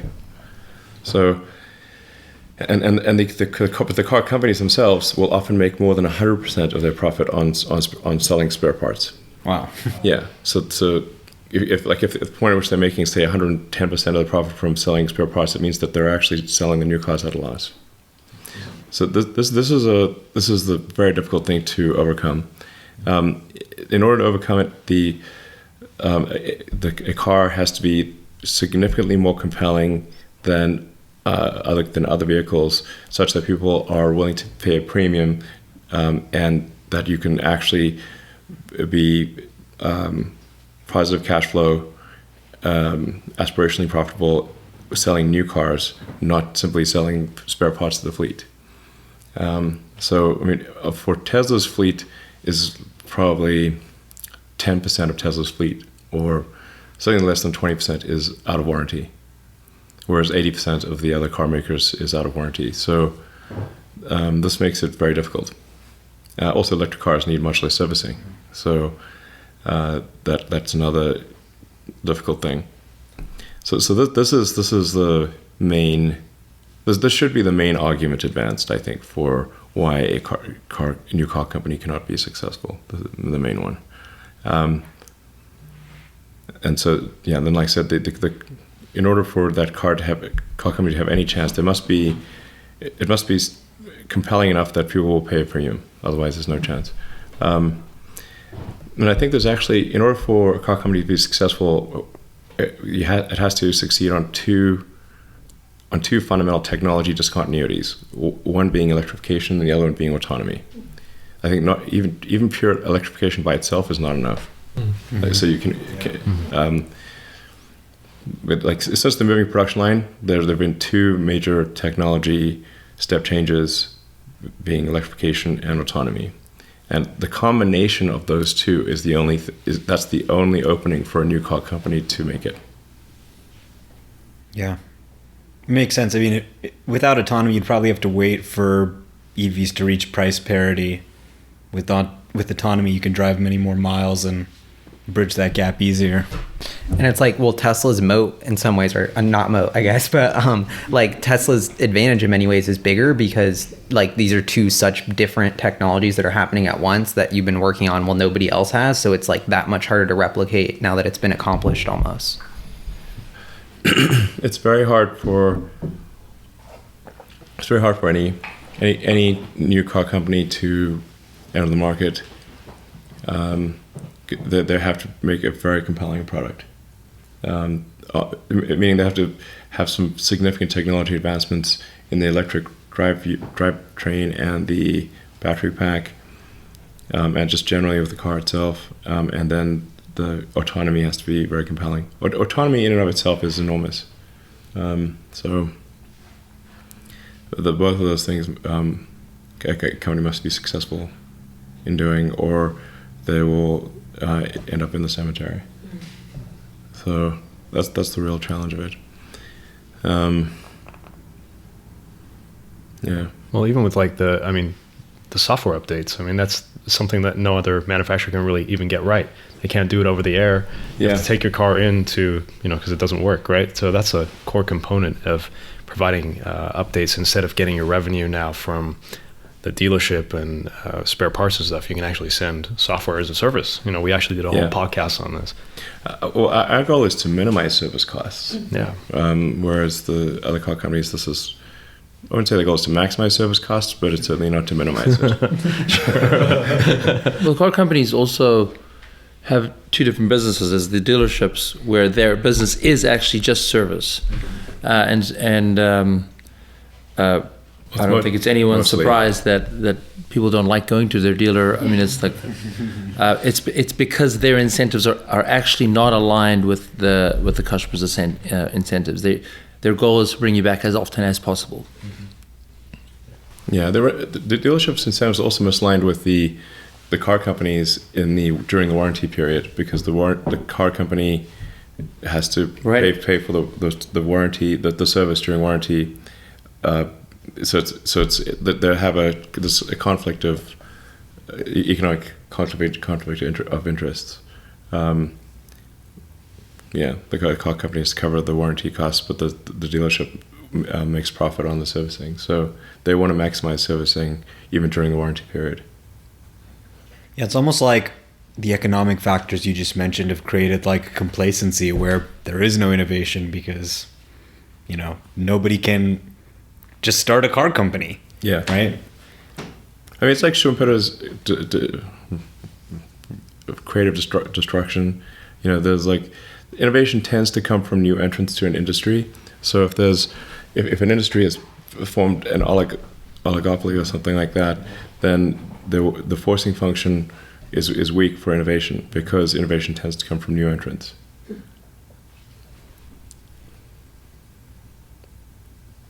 Yeah, this is the problem with rockets. There's not a lot of new entrants, so innovation forcing function is weak. But it's encouraging to see a rocket booster land. Yeah. And everyone is all like, wow, we can innovate maybe. Yeah, it's actually been surprising how little innovation there's been and despite SpaceX showing reusable rockets, landing and reflying these rockets many times, and we're like, come on, just copy it or something. Same with Tesla. I mean, tech works. Just do the same thing. Didn't Chinese space companies started putting grid fins on their rockets? I think there's some Chinese rockets that have launched with grid fins. Well, you can really use any kind of fin. Grid fins just are more predictable across a wide range of speeds. So from hypersonic through supersonic, transonic, subsonic, it's quite easy to predict the behavior of a grid fin, and the center of pressure of a grid fin doesn't change that much. Whereas if you have a fin like a wing-looking thing, that you'll see quite a big change in where the center of pressure is across a wide Mach regime. But either one would work. The shuttle didn't have grid fins. What do you think about Rocket Lab's approach of trying to use a helicopter to recover the first stage? I think that's going to be harder than it seems. Yeah, I think so. But their booster is quite small. So the issue with helicopters is you run into a max load problem. Like the lifting capability of helicopters is not that great, and that lifting capability drops with altitude. And then the range of a helicopter is also not that great. So then you end up having to have the helicopter on a ship, and then if in heavy weather conditions you can't take off so that you have to be your weather constraints at the launch point and the catch point are end up limiting your launch availability. And then you got to. It's dangerous. You've got somebody in a helicopter with a pilot trying to catch this thing coming out of the sky. Yeah. It Doesn't sound too sane. there's certainly the potential for something to go wrong.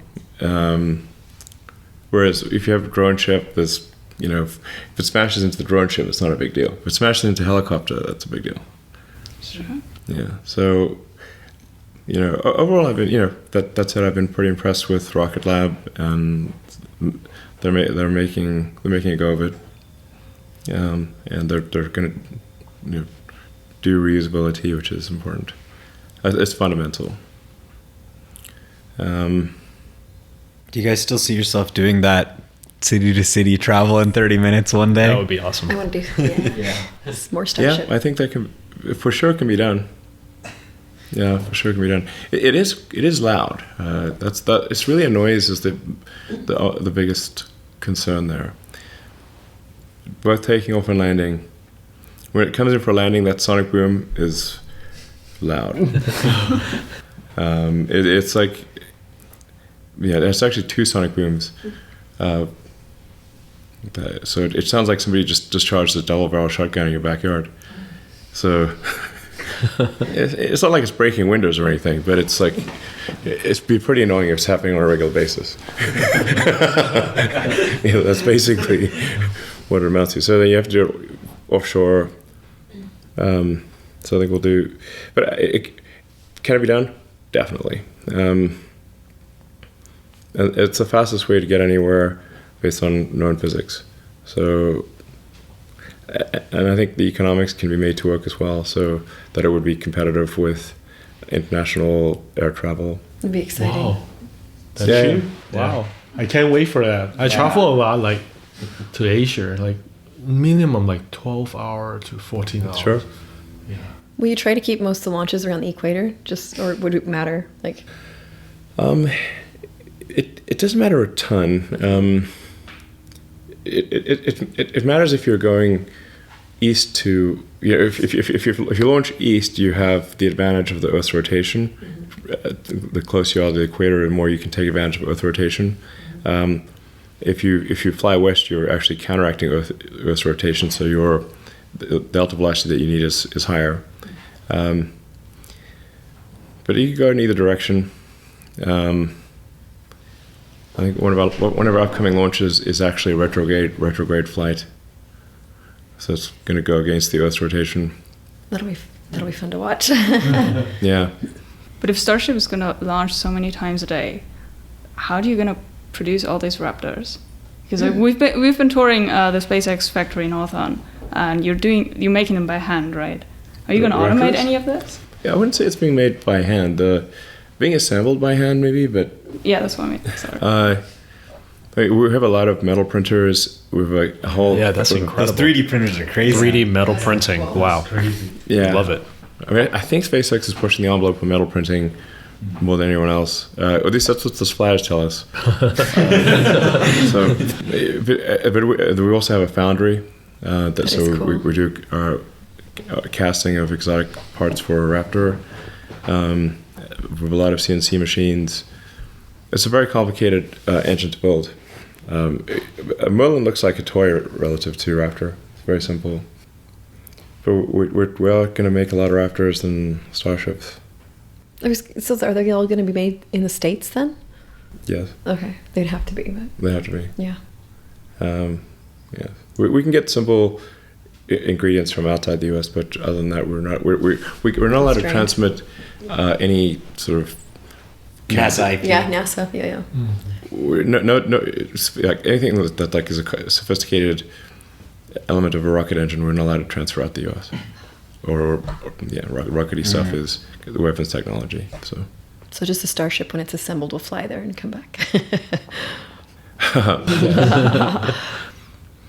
So Technically, there's a lot of rockets at the bottom of the ocean to push out. And they have. This is true. So if your city-to-city rocket travel works, does that mean Tesla doesn't need to build an electric airplane? Man, building an electric airplane has a lot of difficulty associated with that. Or what about the VTOL jet? There's a lot of difficulty associated with that. I gotta make well, it takes a massive amount of effort to do any one of these things. So you can't do them all. It's not possible. Say, how you allocate the resources, what's the best thing to do? Making a VTOL jet can definitely be done. Doing electric aircraft for sure. I mean, all transport will go electric except for rockets. Yeah, everything. I guess why it seems exciting is because if Tesla's leading in energy density and battery technology, then the logical next step is like, if somebody's going to build an electric airplane, it's the company with the best, lightest, most efficient batteries, right? Yeah, it's hard to, it's an entirely different regulatory regime. Like there aren't any car companies that are also aircraft companies. So why don't they just make aircraft? Yeah, actually, it's kind of funny. There was like some conspiracy theories on Twitter because on Instagram, Tesla's category, it said automotive, and then somehow aircrafts and boats got added. Yeah. Boats. Like at the Cybertruck event, they changed it or on something. Twitter for Cybertruck, They're making it got a boat changed. or an airplane. This is like your Wikipedia. I think it's incredibly hard to bring an aircraft to production and meet all of the regulatory requirements worldwide. It's a very difficult thing. So it's not like it's something that could just be done. We would have to not do a bunch of other things. It's not like there's like a ton of unallocated resources at Tesla and like, oh, what should we do now? It's like a constant resource starvation. So then it's like, why don't you do this other thing? Okay, well, we're starving for resources. Then what will you not do? Well, it seems like that's what's so exciting is now that the business has kind of taken this next step, the resource like starve is kind of changing or hopefully slowly changing. I mean, an airplane, like maybe another car or something. It's not. Yeah, not necessarily in airplanes, but I'm just in general. It seems like the financial help means you can spend more on R&D, you can invest more. Like that's not how it works. It's not like if you just had more money, you could spend it effectively in R&D. But if there was a factory producing excellent engineers, that would be true. Where is this factory? It doesn't exist. So it's incredibly difficult to find the right talent, integrate them into an organization, and have it work effectively. It's not a money thing. It's just hard to find. There's just a small number of people, More engineers. Especially, there's just a fundamental limitation on exceptional engineers. There's just not that many. So given like these constraints and all the things you have to do, could you tell us like a little bit about your thinking on how you prioritize? And the prioritizing has usually been out of desperation, not choice. It's not like, oh, let's sit back and how should we spend these resources? This damn thing isn't going to work. If we don't make it work, we're going to go bankrupt. So, and then so we better make it work. The Model 3 program, there were so many mistakes that were made with the Model 3 program that the entire company had to be devoted to fixing the Model 3 production system. So, we took everyone off solar, almost everyone off battery pack, power pack, and that kind of thing. Anyone who was working on, Roadster, Semi, everyone stop doing that, work on Model 3 or there won't be any Tesla. Yeah. It's kind of amazing. You really bet the whole company to get to this next level, but I have a Model 3. I couldn't afford a Model S, so like I'm very thankful that you guys decided to bet the whole company. There was no choice. It's like either you gotta get to volume. It's a chicken and egg situation. You can't make the car at an affordable price unless you have high volume. Unless you have high volume, you can't get an affordable price. So now what do you do? Yeah. How do you bootstrap this thing? You basically just got to take a giant flying leap at high volume and hope you get to you grab a cliff ledge with your fingertips. Yeah, it seems like it's like that Indiana Jones where he's like running down the thing, and here's what it actually feels like. It's like that, what Temple of Doom, whatever, where it's like there's a damn boulder chasing you down. Okay, Arrows shooting. And there's a big hole in the ground. Can you make that game? And you're gonna jump across the hole in the ground, and if you slow down, the boulder's gonna crush you. This is what it feels like. It's not like, I wonder what we shall do. It's like boulder, hole in the ground, and then jump across or you're gonna die. So that's basically, get the situation. Like at this point, maybe we could say like, okay, what shall we do at this point? The biggest problem we have to solve right now is just having production on each continent, because it's insane to be making cars in California, shipping them to Europe and Asia. This is, I mean, as it is, making cars in the Bay Area is pretty absurd. And then you also got to ship those cars halfway around the world. So you got all this finished goods inventory on the water. That's very high capital carrying cost. And you can finance part of it, but not all of it.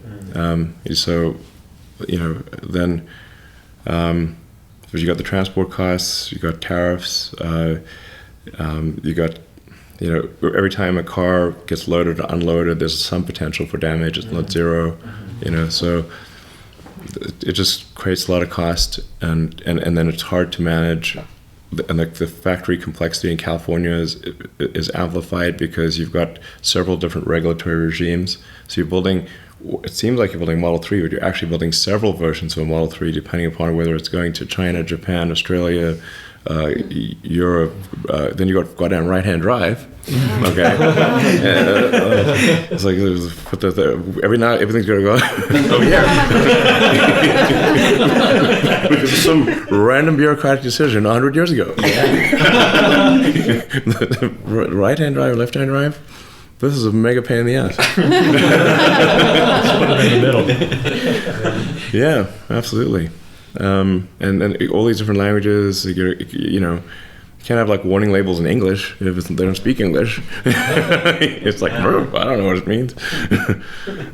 So there's stickers all over the place for 17 different languages or whatever it is, and that's all in one factory. So the complexity amplifies the difficulty of manufacturing, and then you kind of get into the cycle where in the first month in the quarter, or let's say first 6 weeks in the quarter, you build cars for Europe and Asia, and you get them on the boats.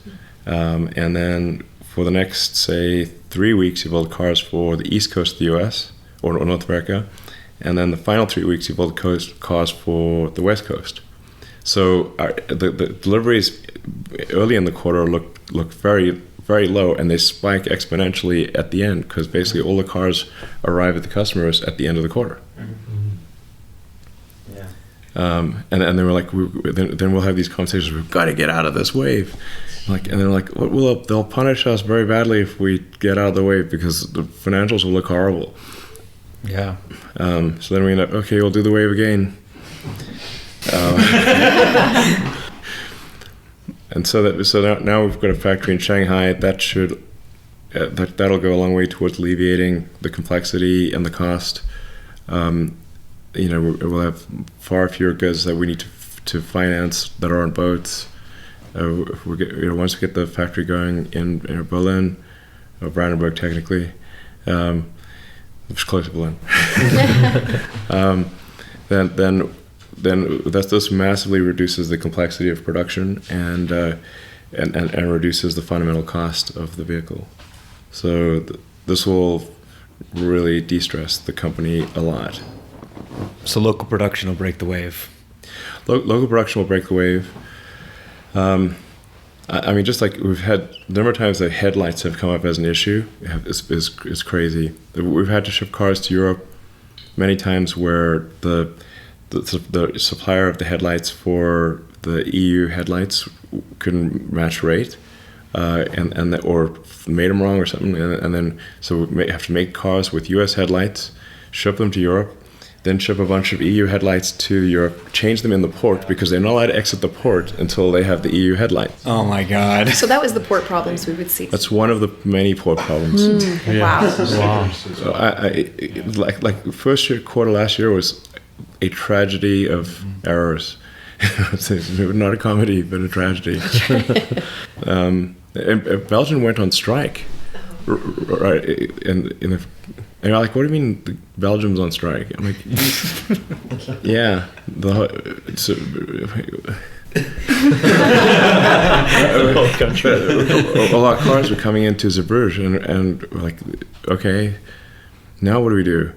Nothing. Just cars are stuck. Because, okay. But then they're scheduled to go off strike on this other day, and like, okay, so then we can move things. Great. It was just so many things. And cars got stuck in the port of Shanghai because they had the wrong sticker. Oh my God. Yeah, they put the wrong sticker. Did the sticker man get Yeah, I know. Yeah.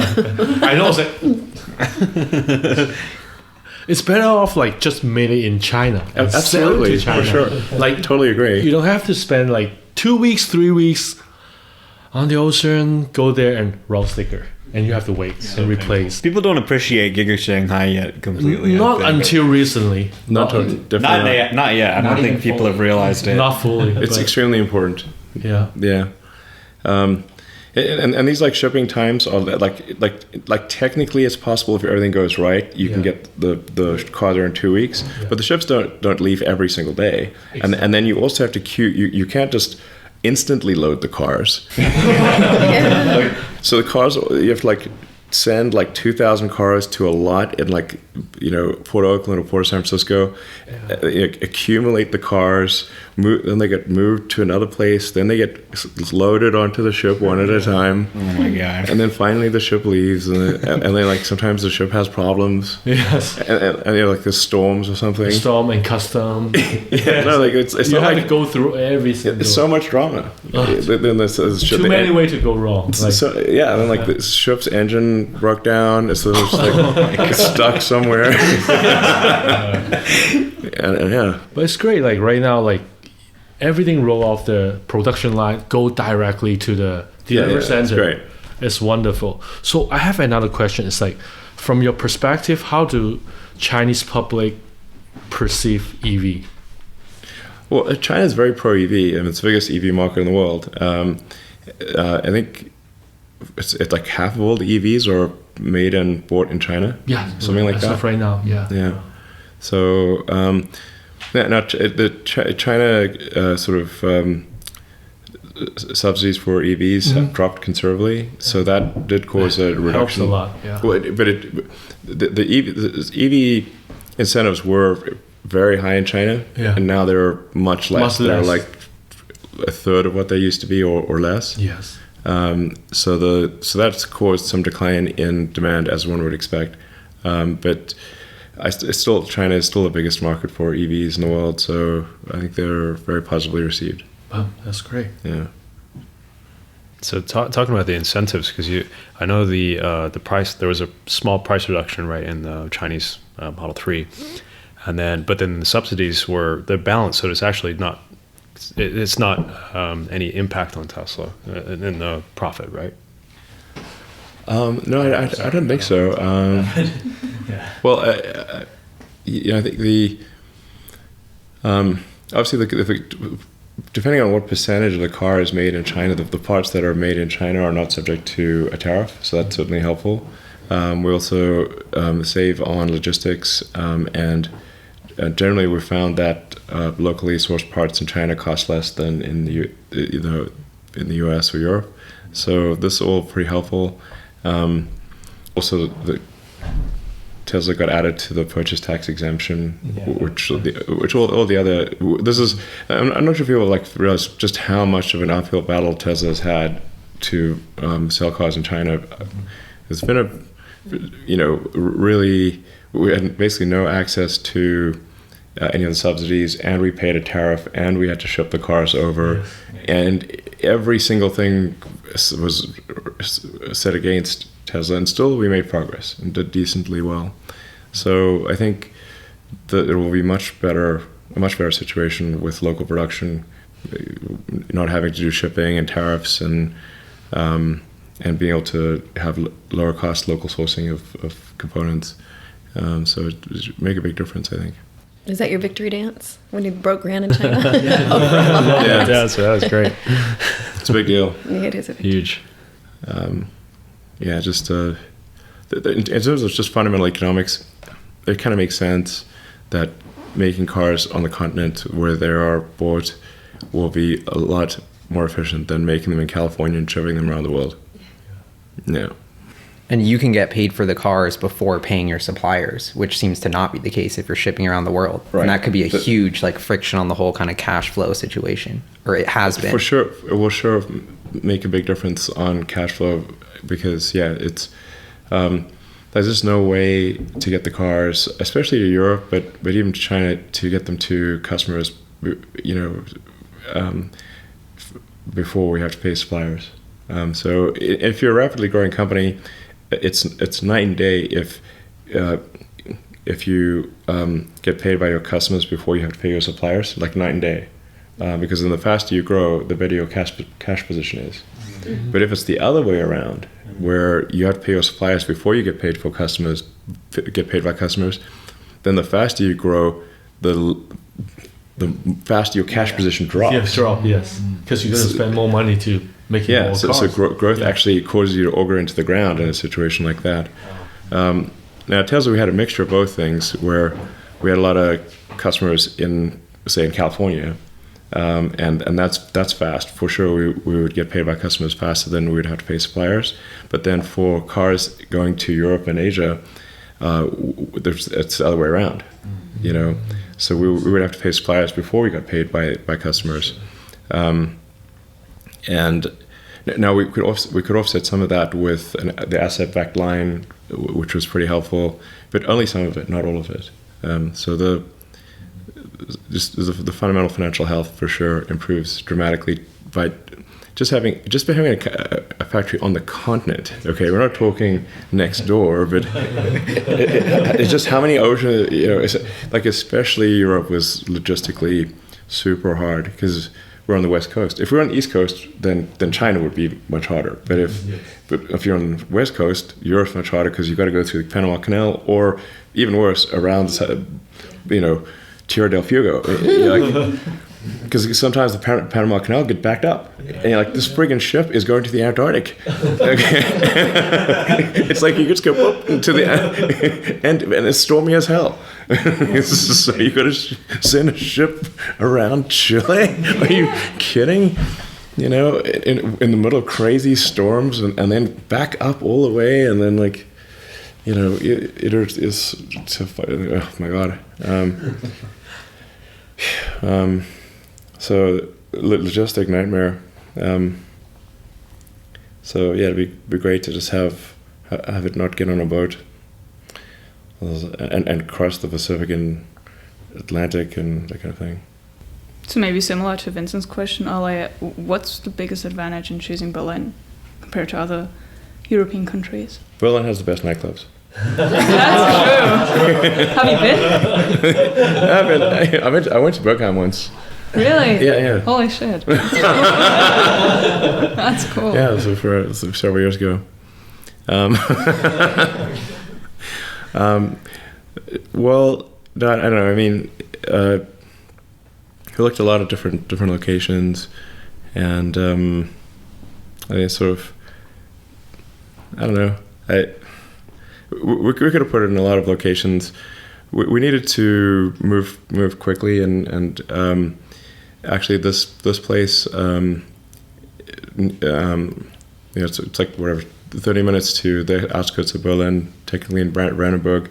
It actually was a location that BMW was going to put a plant there. So a ton of the environmental work and all of the permits and stuff had already been done, and then for some reason BMW chose a different location. But there's like, I guess, something on the order of a year's worth of environmental, paperwork and stuff that's been done on that location for an auto plant. Awesome. So that it made it one of the quickest places to get going. And generally, like the government, local and state government, was very supportive. So, I went there, and it's like, okay, this seems like some pretty good vibes. This place, so it's a lovely part of this lovely place, and there's an opportunity for, like, it's close enough to Berlin that, say, young people could still, live in an apartment in Berlin and commute to the factory. It's right. There's a train station. They're actually going to move the train station. It's a small train station, but they're going to move the train station to where you can literally get off the train and be right at the Giga Berlin. Oh, wow. Wow. That's great. Yeah. That's great. That's perfect. You could literally just pop right off, and you just walk. Wow. You don't need a bicycle. So then it's like, okay, this is pretty cool. And so young people could be in Berlin, apartment, and still can work at Giga Berlin. But if you want to have more of a family situation, but backyard, there's affordable housing available with houses with yards and stuff that aren't too expensive. So it seems like a good combination of factors. A lot of talent in the area. So it sounds cool to Giga Berlin. It does sound like some cool nightclub, I think. You could definitely have a cool nightclub that was called that. People are like, yeah, sounds good. Giga Shanghai too. It sounds pretty cool. Pretty We fun. should party in Giga Shanghai. Yeah, we should have like a rave cave in the. Giga So that's Berlin. space around the factory side. Yeah. Well, you should have like your own nightclub. Yeah. I think that'll be who doesn't know. Who doesn't want We should do that. I feel like I'd go for sure work at a company that's got the nightclub. That sounds way more fun. Didn't you want to put a roller coaster into the Fremont factory? Yeah. You still gonna do that? I mean, I think that would be pretty fun to do. Yeah.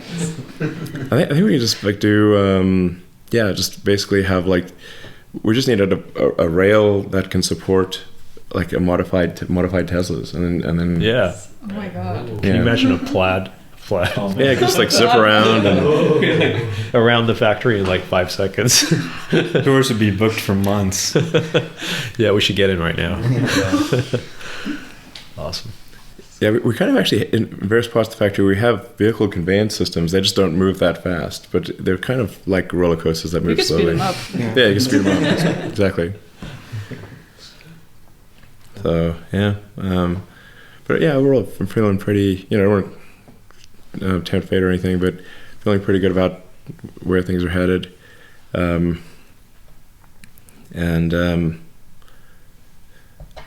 I think there's just like a lot of good things. Model Y coming out this year, and some exciting announcements about batteries.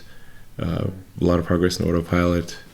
And so building Giga Berlin, and then making progress on some of the new vehicle developments. And the solar glass roof, getting that rolled out. The Cybertruck got received really well, I think. Yeah. Did you expect that many orders? Not really. It's amazing. It's amazing. when I first saw the Cybertruck in Franz's design studio, I mean, Elon had told me that this was a daring design. Although I think you're the most excited about this design than any design. Yeah, I think it's our best product ever. Yeah, and I saw it. I was just taken aback, and not by the design so much by the pure aggression that the truck. You stand in front of it, and you're like, okay, I'm afraid. It really is like a badass truck. Yeah. Well, it seems like a lot of reasons why people buy pickup trucks, in the US is like because it's like the most badass truck, like which one's the toughest truck, and it's like what's tougher than a truck? A tank. Like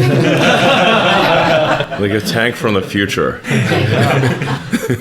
So it's like my niece in Cochrane, which is near Calgary, she's a dirt bike truck rider champion, and already 5 Cybertrucks were ordered just the day. 5 Cybertrucks. Because they actually want to push them. Just in case the first 4 are busy. Yeah, 5 of her friends ordered. She's done her. And she's also pushing already. Yeah, absolutely. They just love it. Yeah, it's literally like, so how do you out-tough a truck? You just make a futuristic armored personnel carrier, and that's tougher than a truck. And I feel like autonomy will probably be very like mature by the time it ships too. For sure. So how many Cybertruck orders do we have right here? Raise your hand. I got one. We all have Cybertruck. 2. I ordered 3. I mean, it's going to be pretty special and not look like other things, so, yeah. It looks so cool. Like the first time I show it to my son, it's like, Daddy, this is something from Alien. This is his first impression. Yeah. It's like, yes, it is. That's how it was designed. It's like, what's the, let's make a futuristic armored personnel carrier, and so the inspiration board was like literally like Blade Runner, like sort of Mad Max, Back to the Future, Aliens. They've like so that's why it looks like that. like the pre-order number is amazing. Well, it's got to be over like 400,000 now, right? I think way more. I think it was just so risky, and it just like at first people were like, even people who like were hardcore fans were like, oh, this when it first rolled out, and then people are like, wait a minute, like this is kind of amazing. I want this. You could see it like there was like in person. You could see it happening really fast. It's like growing. The reaction and then the processing, and then you're seeing all the features, and then the range and the price. Those are the compelling things that really like just hit everybody. Yeah, really. The 40,000 was the biggest shocker. Yeah. It's like, oh, people are going to be buying and this. that range too. Yeah. Like it's just No, actually, it the was beyond. 69,500 miles with 2.9 seconds. Like, come on, like, dude, you have to get it. Like, no way. Yeah. It's Well, and Sid amazing. Mead loved it too, right? He did actually. Yeah. Yeah, that's one of the last things he said actually. That's, yeah. Did he ever drive in it? And no, he saw pictures of it, but I think he was not. Obviously, he died recently, so he didn't. He saw pictures and he said, "Yeah, that's great." And he said, "Send us a note, like he loves it." That's wonderful. Yeah. So, but you want to have these things that inspire people. It feels different, not like everything else is like the same. It's like variations on the same theme. You want to have something different. But you feel like how many? I wasn't sure if nobody would buy it or a lot of people would buy it. It just wasn't. Didn't, I don't know. But I just told the team like, listen, if nobody wants to buy this, we can always make one that looks like the other trucks. That's not like Yeah. Yeah, you can always just try it and see we how could say people like, feel. okay, it was a. We could say, okay, it was a weird failure, but now we'll make one that looks just like the others, and there you go. So. It seems to have captured the whole world though, like elevated Tesla in the cultural zeitgeist in a way that like is so exciting. Like the Travis Scott music video already happened. Like that was so cool. I was was waiting cool. for the first music video and I was free like advertising, right? yeah, so Yeah. awesome. Really cool. Yeah, it's going to be hard to make that, by the way. So it's not, because it's a different architecture. It's an exoskeleton architecture, so there isn't any cars out there that have an exoskeleton architecture. So you got to rethink how all the internals of the car are done, so that you can use the external shell as a load-bearing structure instead of just basically thin sheet metal that is effectively just there for aerodynamic reasons. So you could take the external what's called the A-class surfaces off most cars and still drive around you'd lose almost no structural value. They usually go very, very thin sheet metal, so it's all endoskeleton. So there'll be some challenges building that. It's a Starships 3. It's a Starships, yeah. You can use the same steel as the ship. Yeah, I'd love one of those limited quantity ones. Oh, I know. Sure, Like sweet. Tim had shouted out. Yeah, about, Tim had asked about that. Everyday astronaut. Yeah, He's a cool guy. he is a cool guy. He really knows what he's talking about. Yeah, he does. So there's a lot of a lot of good things. There'll undoubtedly be some setbacks along the way, but it's looking pretty good. Should we do some closing thoughts? I just remember when I got my Model 3, it was like a difficult time in my life, and it made it easier. And, you don't have to buy gas, car drives you around. It just makes your life better. All of our lives in these little ways, like all this struggle you do, it really makes things better and just makes you hopeful and inspired. And, I just can't thank you and the whole Tesla team and enough for all the love you put into the car. And every day it's just happy because I have a Model 3. That's cool. I'm glad you like it. That's our goal. Our goal is to, maximize make people like really touch people's heart, with the product. And it's I think like too many of these companies out there that design these things, whether it's sort of a spreadsheet and sort of marketing surveys and that kind of thing, without saying, do you love it? Do you love the actually like the product that you're making? Do you It love touched my heart very much. Right.